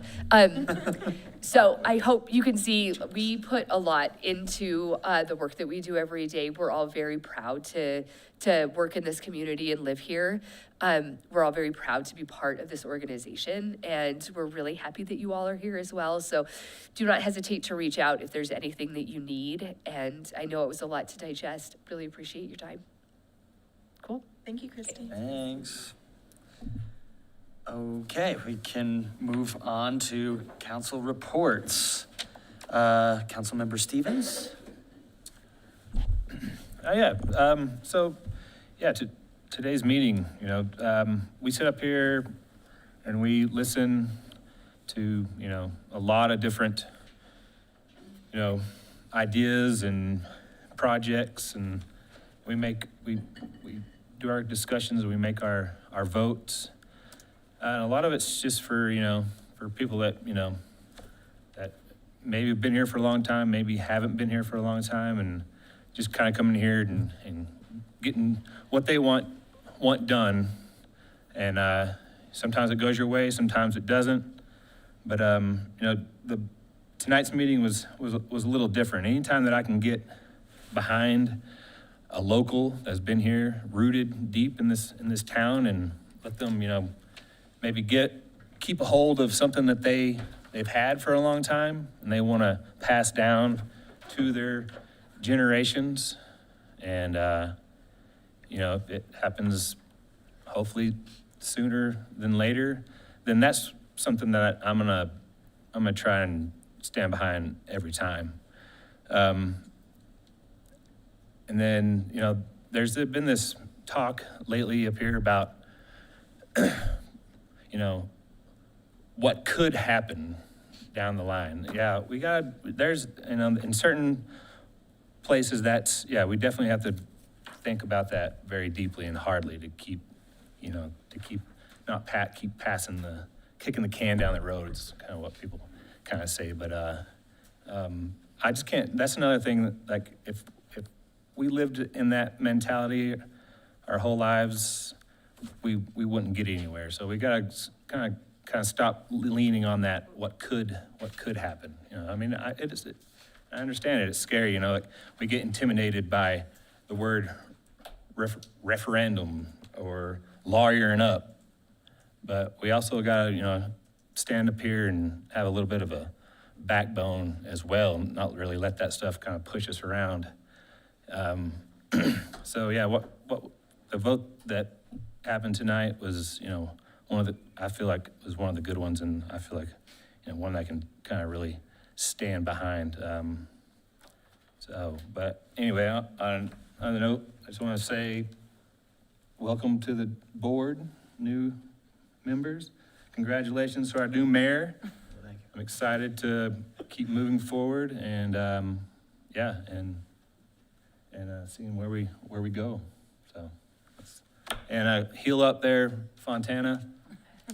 Don't go too fast. She had to go to bed. She Oh texted yeah, me. she probably, yeah. Don't go too fast. I was in the store today and they said that you're already up and trying to do rehab and all this kind of stuff. I was just like, just slow down, slow down a little bit. Let it heal. I understand. All right, that's all I got. Thank you. Fontana is She signed sleeping? off. Okay. Council Member Pappenfort. The Housing Authority is going to meet next Thursday when we're going to be adopting the budget, and the budget is looking really good compared to previous years. So we're also looking at a new financial package of software, and it's sorely needed, and I think they're really close to making a decision on that. And that's all I have. Thank you. Council Member Schreiner. I didn't really prepare a report, but I'm excited to be here, and thanks everyone for your patience while I catch up and ask remedial questions. I'm so excited to hear from the department heads particularly. It's really impressive what y'all are doing with not very many people. So I'm pumped to be part of that, and hopefully I'll have something more substantive to share with you next time, except to say that this was a pretty exciting first meeting. So that was fun. The bar is high now. I'm gonna be bored if we don't have like really dramatic things happening every time. So, let's keep the drama level high for my amusement, if nothing else. I was planning on apologizing for not bringing more of that in. Okay. That's it. Is that all? Okay. Council Member Ravinsky. I just want to say thanks to everybody for presenting and helping us through the process tonight. And I think you've heard my voice enough, so. Awesome. Council Member Martin. Yeah, just wanted to highlight what some of y'all spoke to tonight about South Arc, getting started on that. It's just a really big project that we're taking on as a city. And, yeah, I'm just really excited and grateful for, David Lady and Bill Almquist for getting on that. And I also read in our department updates, we have Clearwater Park, ribbon cutting coming up soon, no date yet, but that is huge and exciting. Also read in our department updates that our finance department, our sewer revenue bond sale, nice work on that, Amy, great rating, and we secured funding for it. I wanted to ask Chief Johnson, on the 22nd, the door-to-door, Chief Jonke. I was looking at you. Other Chief Jonke. chief. The door-to-door smoke alarm on the 22nd, what time? I forget exactly what time I can email you guys. Okay, yeah, that would be great. I would love to join, because it's my day off and it's over in my neck of the woods, so it'd be great. I have a question about our comp plan. It's from 2013. Do you, Sorry, I do apologize. You love these documents. Yep. yeah, do we, when is it appropriate to update that? How is that done? Yes. It needs to be updated. Okay, Yep, it does. and so is that It just takes something- money. Okay, Yeah, we need to budget for it. It is. budget for it. Yeah, Okay. we do. It is generally, it's generally done prior to a land use code update to ensure that the implementation document, which is your land use code, coincides with your policy document, which is your comprehensive plan. City of Salida didn't do that, which is totally fine, but now we would be like kind of going back to look at that visioning document. Okay, So if that's something that the council is interested in doing, we can look at it 2027 would probably be the earliest, just given the budget constraints. yes, okay. Yep. Great, thank you. And last but not least, yeah, congratulations to Councilmember Ravinsky, Mayor Critelli, and Councilmember Schreiner, and welcome. Thanks. My report is I really look forward to working with this council. This is an amazing honor to be a part of it. I will apologize for anybody who wasn't having as much fun as Councilmember Schreiner. In the future, I will address the phenomenon that happens with public comment where somebody goes, oh, I heard something, I want to say something, and really making sure that everybody signs up beforehand, and that I kind of make it more clear the intent of those comments, so we don't have more of like a filibustering vibe that can kind of take form. So I will just do better at running a meeting every time, guys. It's gonna be crazy. How much better? Yeah, okay, thank you. I appreciate the vote of confidence. And also, yeah, thank you. And also, we have 3 council members that belong to more than one board or committee. So maybe the new council members or council members that don't belong to any of those, maybe think about spreading that wealth around or not. And, we'll just put it all on the backs of the ones that have already signed up. Yeah, right, sorry. And also maybe, and thinking about for the next meeting, who a mayor pro tem would be, somebody to be my backup in case I'm sick or can't attend a meeting, something to think about for that. And that's all I have. Treasurer report. Thank you, Mr. Mayor. So September city sales tax collections increased by about $92,000 or 10% as compared to September of 2024. The city's portion of Chaffey County sales tax collections increased by about $39,000 or an 11% increase over September of 2024.